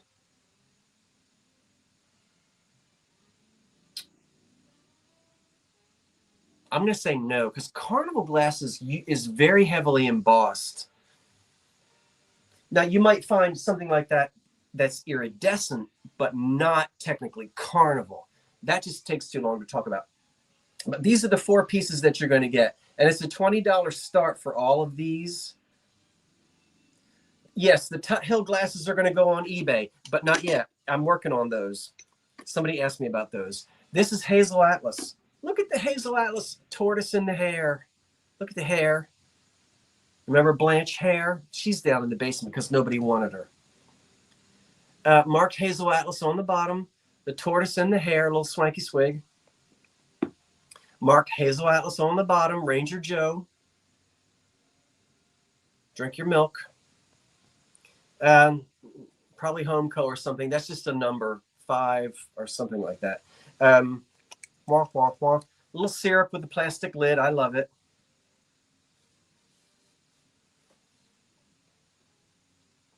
And here's there's Shirley. Please don't call me Shirley. I can't help but say that. So, and that's the little, not the repro, but the one that the children would drink out of. $20. It's $5 each for these. And it's where we're looking for the opening bid for our little kitchen lot of the 30s. I don't know who Ranger Joe was. He was way before my time. Ranger Joe Ranch Mug. I guess he was a cartoon. And that's the little 1930s lot. You liked Blanche? Well, we may bring her back out of that basement at some point, but she's going to be down there for a fortnight. $22. Kathy Minter is our high bidder here on the little lot of kitchen items to decorate your kitchen with. So cute on little shelves. We'll count this down. Here we go. 10, 9, 8, 7, 6, 5. You get all 4 pieces. None of them are chipped. 4, 3, 2, 1. Now that's it. I love putting together little collections like this, you know, for your kitchen. It makes you happy in the kitchen. I don't know. I hope it brings back memories for some of you. I have the Temple one. Temple University. I don't know what you mean. Elena. Of course, I said we were going to end early, and here it is. We're probably not going to end early because I'm talking too much. The 1930s lot goes to... Oh, Kathy, I think you came in after. Oh, Shirley Temple. Okay. Elena Cunningham at 28. We'll double check that. But it looks like Elena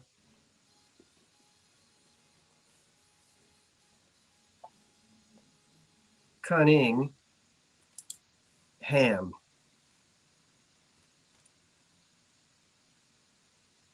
Oh, wow. At 20. Yes, Elena. Okay, thank you. Yes, we will have fun bidding on Blanche. Well, nobody wanted Blanche 2 weeks ago. You all want her now? Isn't that just it?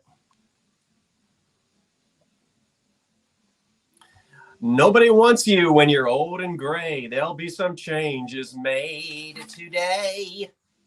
You know what this is?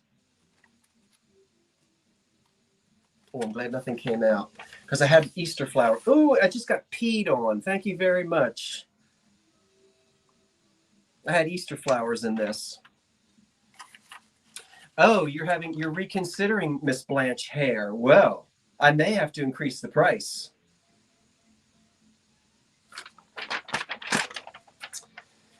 This is wonderful. Excellent condition.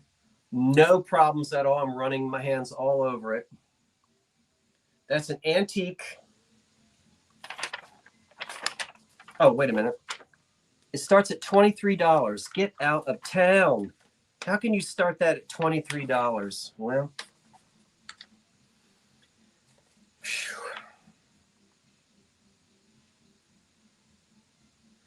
Duncan and Sons, George and Company, number 40. This was introduced in 1898. It's a pitcher. It's also known as Basset Town.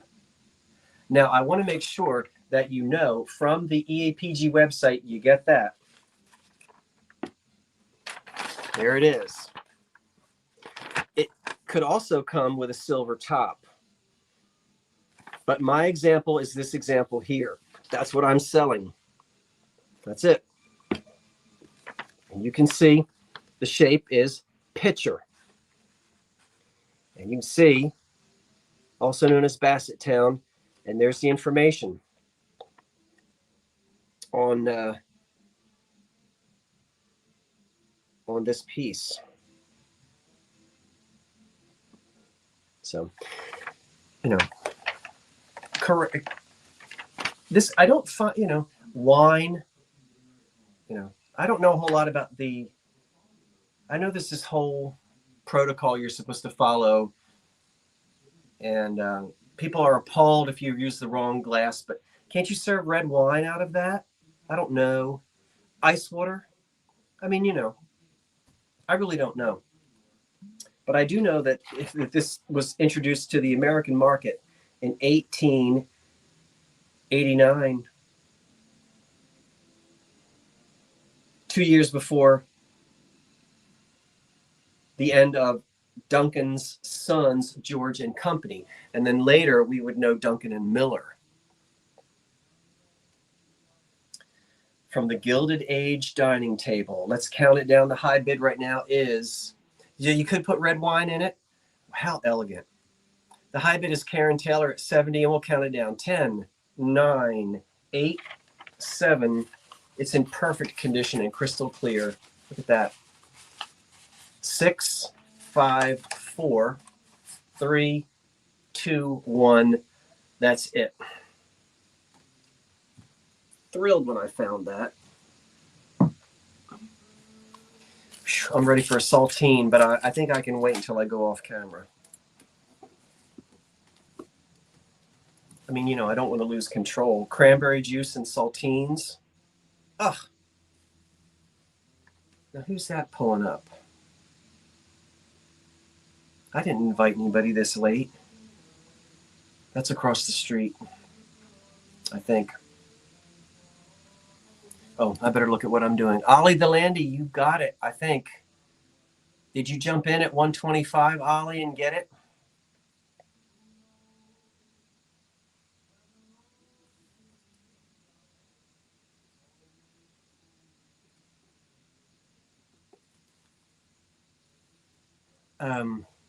Gladys.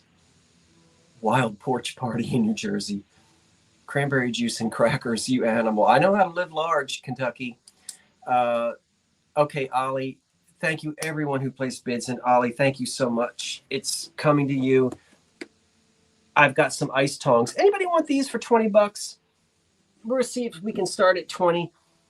I bought these at that wonderful, now these are the ones made in New York in Stats. Where is it? Statsburg, which is somewhere in New York State. I don't know if you can see it, but it's here. Staatsburg, Statsburg. There's a little bit of some old red paint here. And of course, These are antique ice tongs. And I bought 2 pair. Well, I'm keeping one and I'm selling one. I'm keeping one because my great-grandfather was a German immigrant. He would,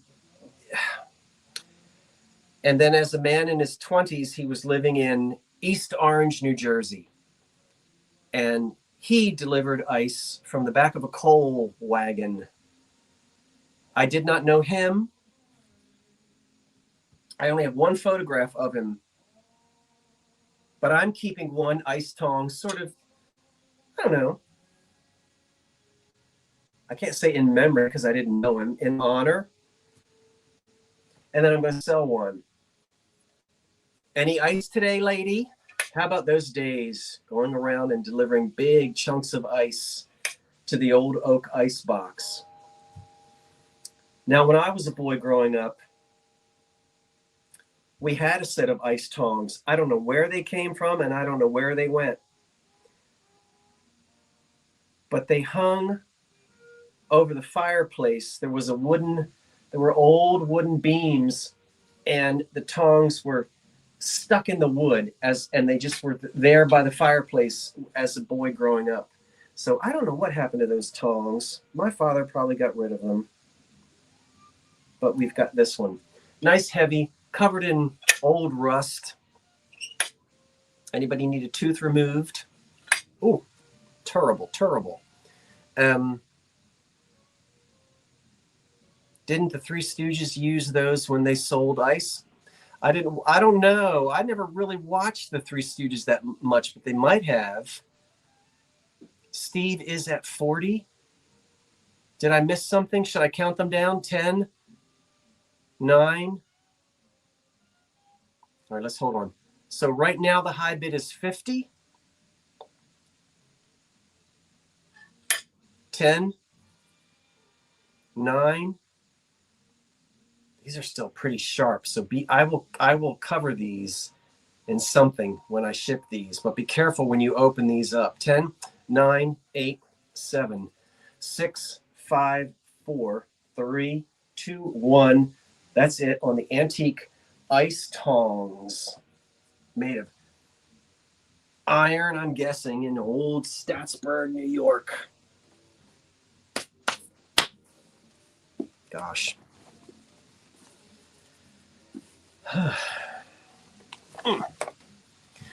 Steve gets them at, oh, wait, back in the day fines came in. Let's hit the refresh and see if it's Steve at 53.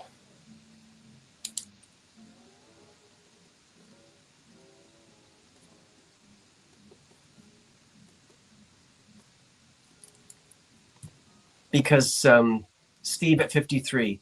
Okay, back in the day, you came in after the stop, so Steve is our winner at 53. Thank you so much, and congratulations to you.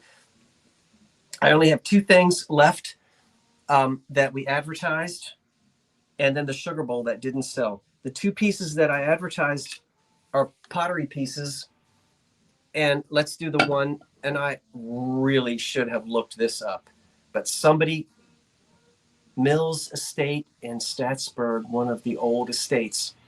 One of you, I think it's McCoy. When I say think, it just has a McCoy feel. Doesn't make any difference whether it's marked or not. Some of you may know, and if you know your McCoy, you know. Maybe it's not, but anyway, it's a yellow pitcher, and it is pottery, and it has a little chip on it, but it's not cracked. It's crazed all over, and a few chips down at the bottom, and a little chip very tiny chip right here. This is going to start at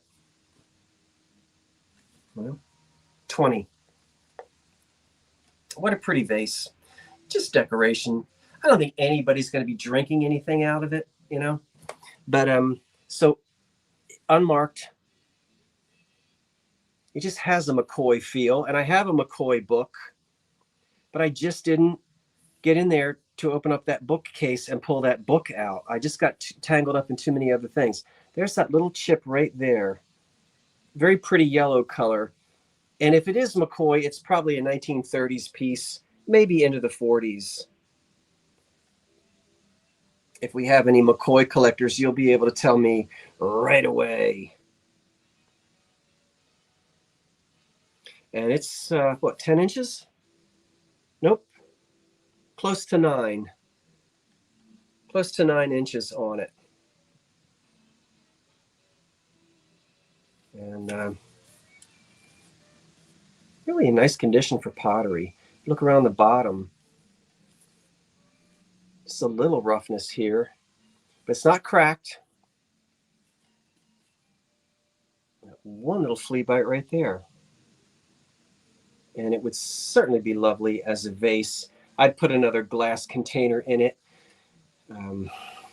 Personally, if you were going to put flowers in it, or dried flowers, or simply to use it as a decoration. So that's 20 on what looks like, somebody says McCoy. Yes, McCoy. Do you collect McCoy, Susan? That would look great with some daisies. Well, Susan Kemp says yes, McCoy. Marie says, I do not see it in my book. So we'll just let you guys decide. It doesn't look like there's any interest in it. We'll give it a second. So it's $20. Do we have any opening bids at $20 on this wonderful pottery piece?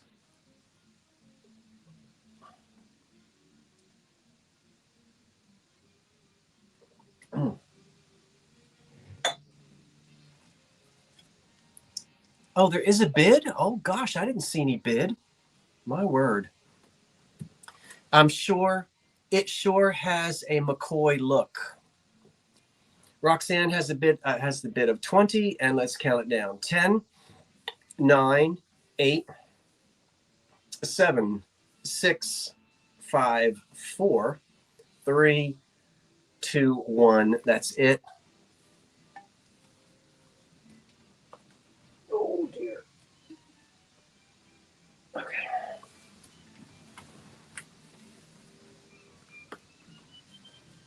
And then we're going to do that one in a second. And that'll be the last one. Excuse me. So the piece that looks a lot like McCoy.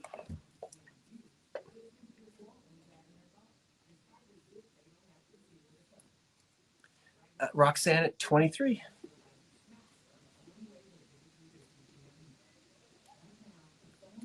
All right, Roxanne S2417. Thank you, Roxanne, and everybody else. This one is, what is it called? North Star? I can never remember, but it has the star on the bottom of it. Is it North Star? No, this one has a crack, but boy, look how thick that is. It's solid.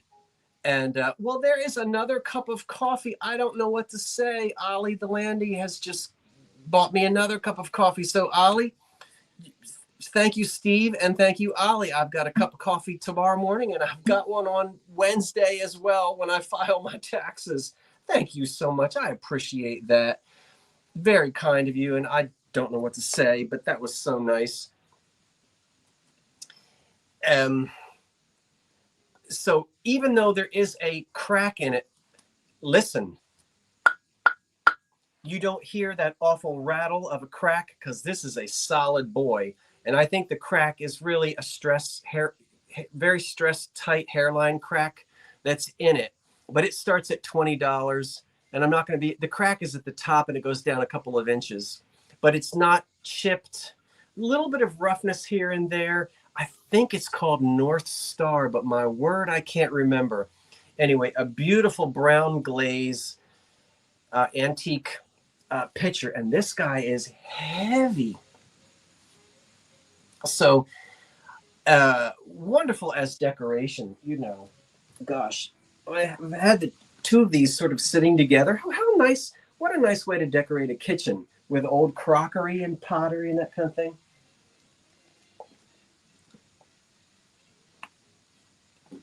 So this one stands well, 9 inches tall. 9 inches tall, and it's got, what's it got on it? Grapes, a lattice, I guess, or a fence with grapes on it. I don't know what we would do without grapes as a decorative element. Gosh, they put grapes on everything, didn't they? I like to eat them. So I don't know how old this is. Does anyone know? And is it called North Star? Is that the maker of this? And does it date back to the 20s? Look at me asking you. You can see, gosh, I was so busy today. Basket? Could be, yeah, basket. I just had so much to do. But this weighs 5 pounds. That's a 5-pound bag of sugar.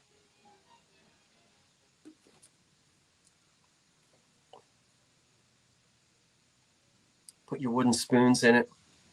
Claire Bear has a $20 bid on it. Yeah. Marie Dilly says 1892 to 1897. Marie, can you tell us where you got the information from?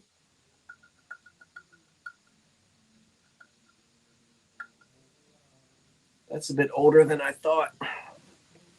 I'm not doubting you. I just kind of want to know what the reference is. That helps, because that helps me learn. I'm not questioning your knowledge. It helps me learn if I, and I love to learn. So I want to know if that where you got your dates from. And I'll write that down. So is it manufactured by North Star, or did I get that wrong? Google Lens shows the picture of it. Okay, of course, we don't know who is giving that information on Google Lens, so take it with a, that could be accurate, but we don't know. I would need a little more, I'd need another North Star. Okay. Well, it's lovely. Thanks, Marie, for looking that up. And we'll count it down. The high bid is 20 with Claire. 10, 9, 8, 7, 6, 5, 4, 3, 2, 1. That's it. And if I had done my research in advance, I would have been able to tell you. But I didn't do my research in advance on that. I was just trying to remember if it was North Star or not. Well, you might be getting a piece of Victorian pottery there, Claire, for 20 bucks. I think oh no, Ollie the Landy got it at 30. Ollie jumped right on in there. So you're going to get some boxes, Ollie, and I appreciate that. Ollie, thank you. So thank you, everyone. This is fun. The only thing I didn't sell is the Hazel Atlas Sugar Bowl. Let's see if we'll drop the price by $2 and see if 10 bucks will take it. There's a little chip on the lid. That'll be our last piece for the night. But I want to show you something. Don't go away yet. This is a 1930s Hazel Atlas, thank you, Karen, sugar bowl that starts at $10. The lid has a small chip on its rim right there. Right there. Just came in from gardening at night as usual. Oh, well, thank you, John. We have the bid of 10 by Roxanne, and it is marked Hazel Atlas on the bottom. There's the H and the A. Good shape, except this is fine. Little chip on the lid. Nice workhorse utilitarian kitchen sugar bowl. 10. I don't have any teaser piece behind me, Maria. That's sold. I don't know if you went anywhere. But you must have tuned out for a while. The teaser piece was the jadeite, and I sold it. Did you miss it? 10. Let's count this down. 10. You might have had to go. You might have gone to the bathroom or something. Maybe you went and washed your hair. 10, 9, 8. I got a few things in the house I need to rinse out as well. 10, 9, 8, 7, 6, 5, 4. It's a big one. 3, 2, 1. You missed it. Well, where did you go, Marie? Where did you go? To get some ice cream? stop on the sugar bowl. Oh, I got something to show you. Oh, you're on the phone. Oh, well, I understand. The stop is in, and at $10, it went away. Who gets it? Let me go back up. Roxanne gets it at 10. Thank you, Roxanne. ROXANN.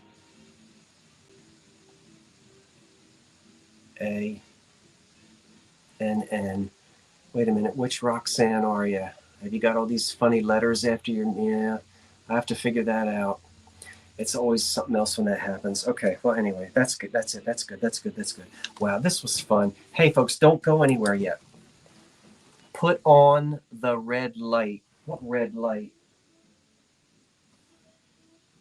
Put on what red light? Miss Sarah, I don't have a red light. I don't think.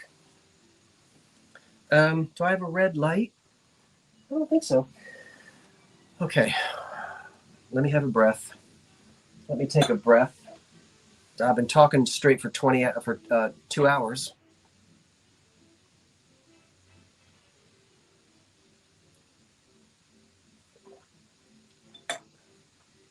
I'm going to show you something that I got at the flea market.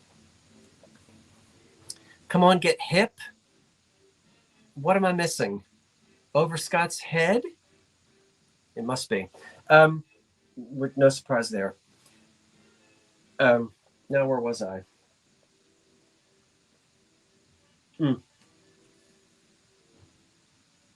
Awful. Oh. Thank you for being here. I got a lot I want to tell you.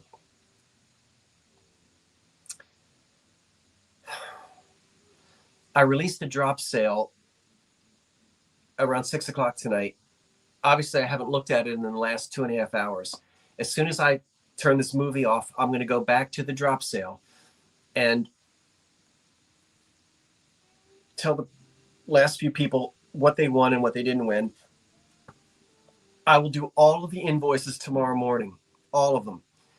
The tonight and the drop sale invoices, all of it be combined into one invoice, and I'll do those tomorrow morning. And so I want to thank you so much. Now, normally David is with me here on the second Monday night. We can't go. He's not here tonight because he's doing something in Texas with baseball, but he's going to be here next week. So next Monday night, join me and David and Karen Williams moderating. That'll be the Two Chaps live sale. Patrick can't join me this month, so it'll be me again on the last of the month. But Patrick is going to join me on the first Monday in May, which I think is May 4th. Really, all you have to remember is that something is always going on at 8 o'clock on the OCS, right, on Monday nights. Also, tonight, if you're going to stay up late, I have a flea market video. It could be 11 o'clock tonight before that flea market video goes live, but it is going live. It's in the can. I just have to edit. I just have to watch it and make sure nothing weird happened. But I want to show you one of the highlights. You're going to get a sneak peek of something that I bought Sunday afternoon at the flea market. And it'll be in tonight's video. I just came home with this. And this is right up my street. I'm probably not going to sell it because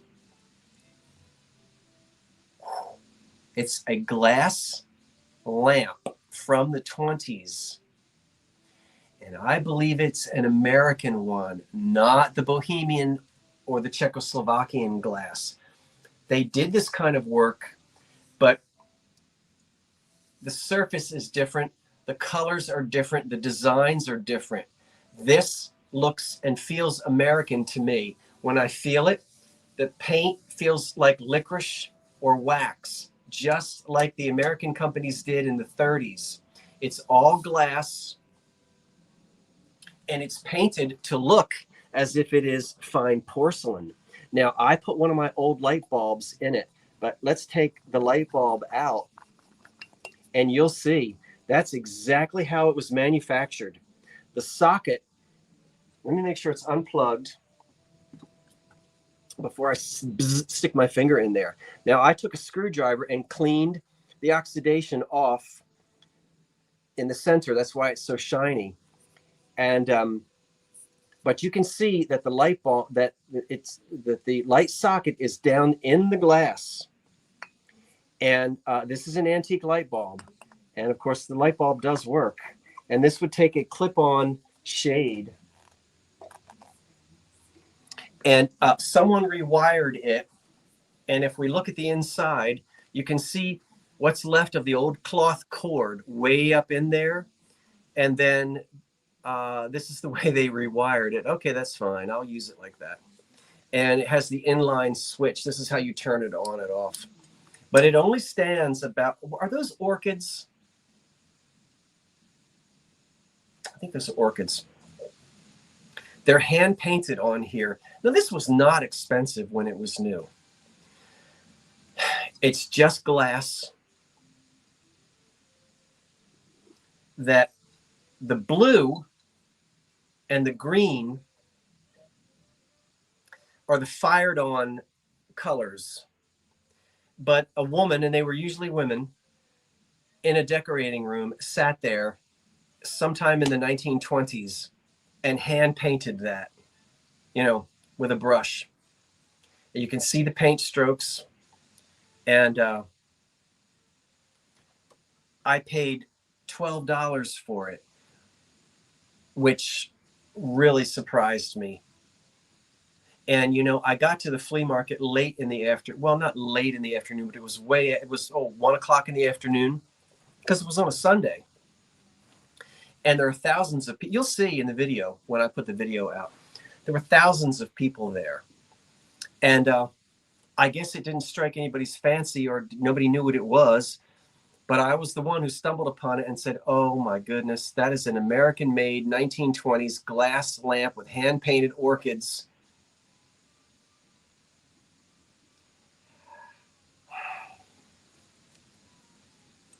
And I had to show it to you. Right now, I'm keeping it.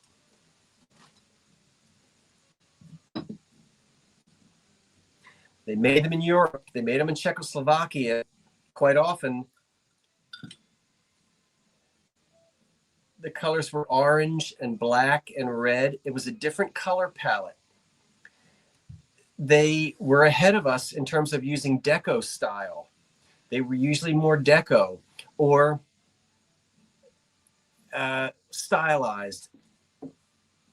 That's just very American. And it wouldn't have been terribly expensive. Judy, I have had so much luck with lamps. And it is, yes, it's completely hollow inside, which is just an amazing thing. Do you want to see one more lamp? I don't know why I asked you, because I know you're going to say yes.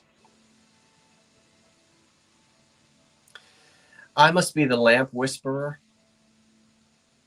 It's sitting right over there. I got another lamp today. I knew you were going to see. I knew you were going to say yes. All right. So much for me getting off early. Today in the thrift store. Now I paid for this. I paid $89. No, I think I had a discount, but not much. It needs work. I bought a cast iron banquet. Do you know what a banquet lamp is? I bought a cast iron figural banquet lamp. I paid $89 for it. And somewhere along the line, somebody painted it white. I might be buying me a sandblaster. Hold the line. I'll go and get it. Well, there is the lamp lady. Yeah, I know. Let me go get it. Oh no, she says. And it's been electrified. It needs work. So here I go with another project. But when you see it, I think you'll see how could I have walked away and not bought this lamp? Here I come. A Victorian cast iron banquet lamp. Do you know how big this thing is? Do you know how much it weighs? Ah, you're just not going to be able to believe this. This thing is, let me measure it. I want to see what you say. Cut it out. Spray paint it gold. Sarah, heavenly days. No. Let me measure it. Oh, we're talking Gilded Age. This weighs 100 pounds. Wait a minute. Oh, just kidding. 20, 24, 25, 26, 27, 28, 29, 30, 30. It's 30 inches tall. Now, these were called banquet lamps, and I'll tell you a little bit about it. I knew that's what it was. Why did they paint it? Yeah. Well, let's go from, I'd like to get this off because it's distracting.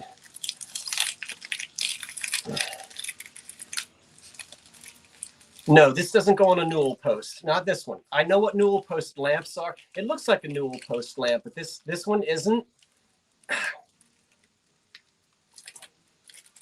All right. Well, I wanted to get, that's the price tag. I wanted to get it off because it's distracting. Banquet lamps are exactly what it's referred to as. They were big. They were impressive. This is a kerosene lamp that's been electrified. They could go on a buffet. They could go anywhere in the house where someone really needed a lot of light and we're trying to really make a statement. But this one isn't for a newel post. We'll go from the top down. There's the, now the font is in there. Everything's been painted white, and I mean a lot. Yes, a big, can you imagine? There would be a big glass globe up here, a big round cranberry or etched glass globe on the top. And I can show you what was underneath of it. But if you look through the piercings here where it's reticulated, the brass font is in there. You can't see it, but I can. But it's in there, down in there. I can't take this off because it's been painted shut. But there's the, see? And we'll keep going to, it is so heavy. And I'll let you see the bottom of it. Boy, this is heavy cast iron. And at one point it was gilded.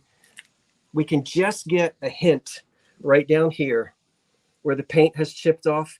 You see the gilding underneath?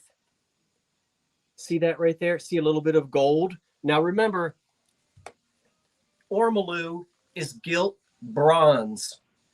This isn't bronze. This is probably cast iron. It is extremely heavy, but it was gilded. No, sandblasting wouldn't hurt it. I don't own a sandblaster, but I have stripped things like this before, and it is a lot of work. No, you've got to stop. If you don't know what you're talking about, trust me, I know what I'm talking about when it comes to sandblasting. You can sandblast metal and it looks absolutely beautiful. So don't freak out when you hear sandblasting. I'm not talking about the kind that are at like an automobile repair shop. You can get pumice grade sand that will blast all of this off and it will not hurt the metal, but you've got to know what kind of sand to use.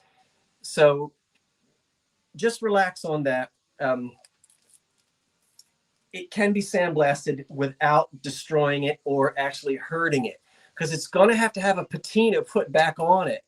And either way, I'm going to remove the white paint and gild it again, but it's going to take a long time to do.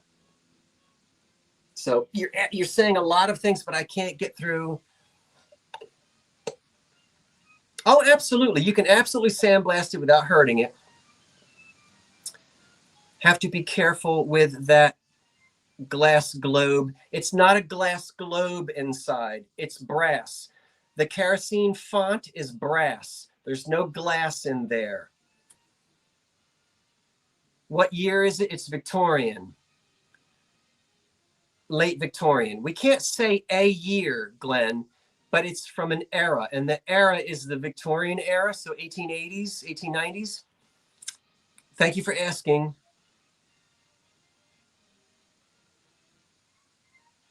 Not a problem, not a problem at all. But you can sandblast it without hurting it. You could probably play. Yep, you can pay. Yep. Ooh, ooh, ooh. Yep, it's okay, Judy. Yeah, you can do that. No, this is not as early as 1836. That's a little early, Sarah. This is we're in the 1880s, 1890s on this. Yeah. Anyway, maybe have it professionally dipped. Yeah, I know. Yeah, you can do it. Costs money to do it. Anyway,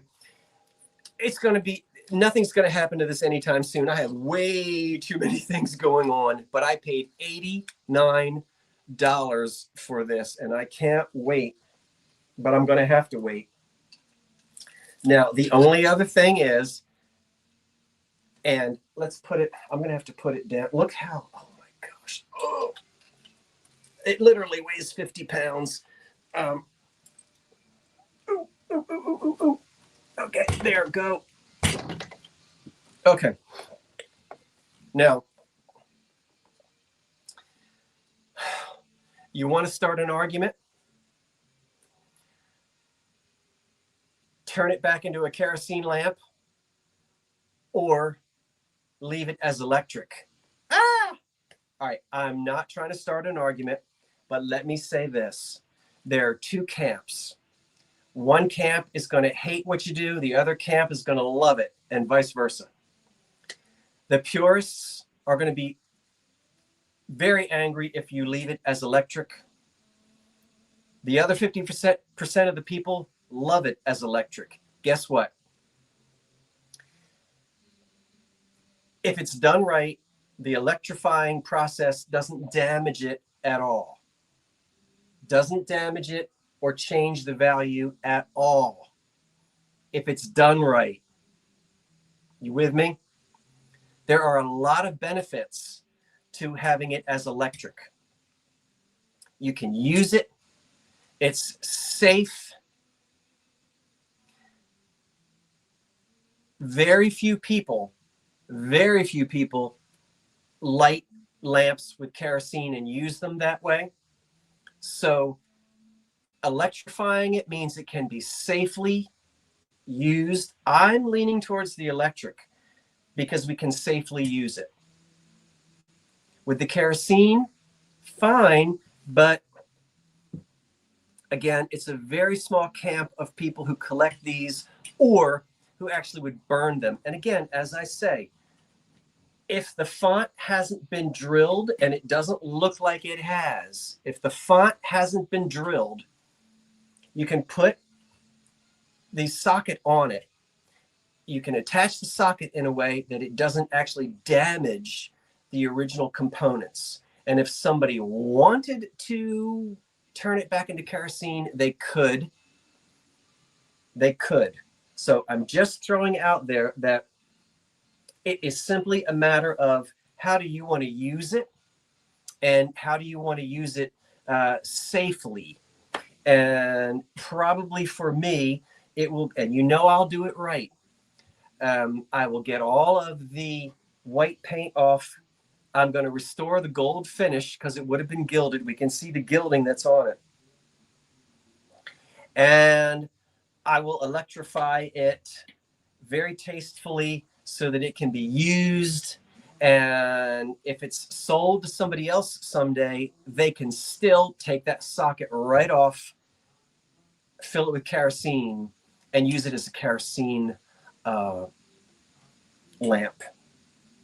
So it's very important, really, I think, to talk about it, because people get all excited about, but if you do it right, you won't damage it. And actually, you know, you're going to want to use, somebody's going to want to use that. Can you believe I paid $89 for that and I've got all this paint to strip? Oh, well. It's what I do. So I'm glad you like it. If it's gently electrified, yeah, there's a way to do it. There's a way to put a light bulb in it without destroying it. And they didn't drill it. They put the electrical cord goes through the hole in the back. They have not destroyed this at all. Now, I don't know if they drilled a hole in the font. It doesn't look like it. But they ran the electric cord through one of the natural holes in the back of the font. And this is metal here. And then we'll have to see. But from what I can see, the cord goes up through the outside and then into the socket. And it does not look at all like they did anything.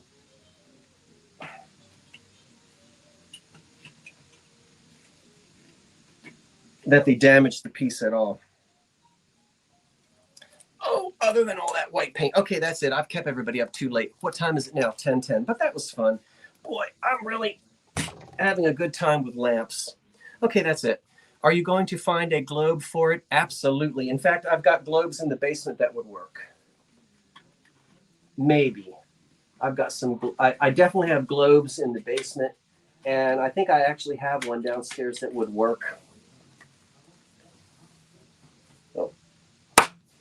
But we got a lot of paint to deal with first. And we'll get to it one of these days. Anyway, that's it. Yeah, I don't like the way the cord comes out of the middle of the lamp. Yeah. That's the only way, because you can't drill through it. So, but I have ideas. Oh, I've got ideas. Okay, thank you everyone for being here. I so much appreciate it. And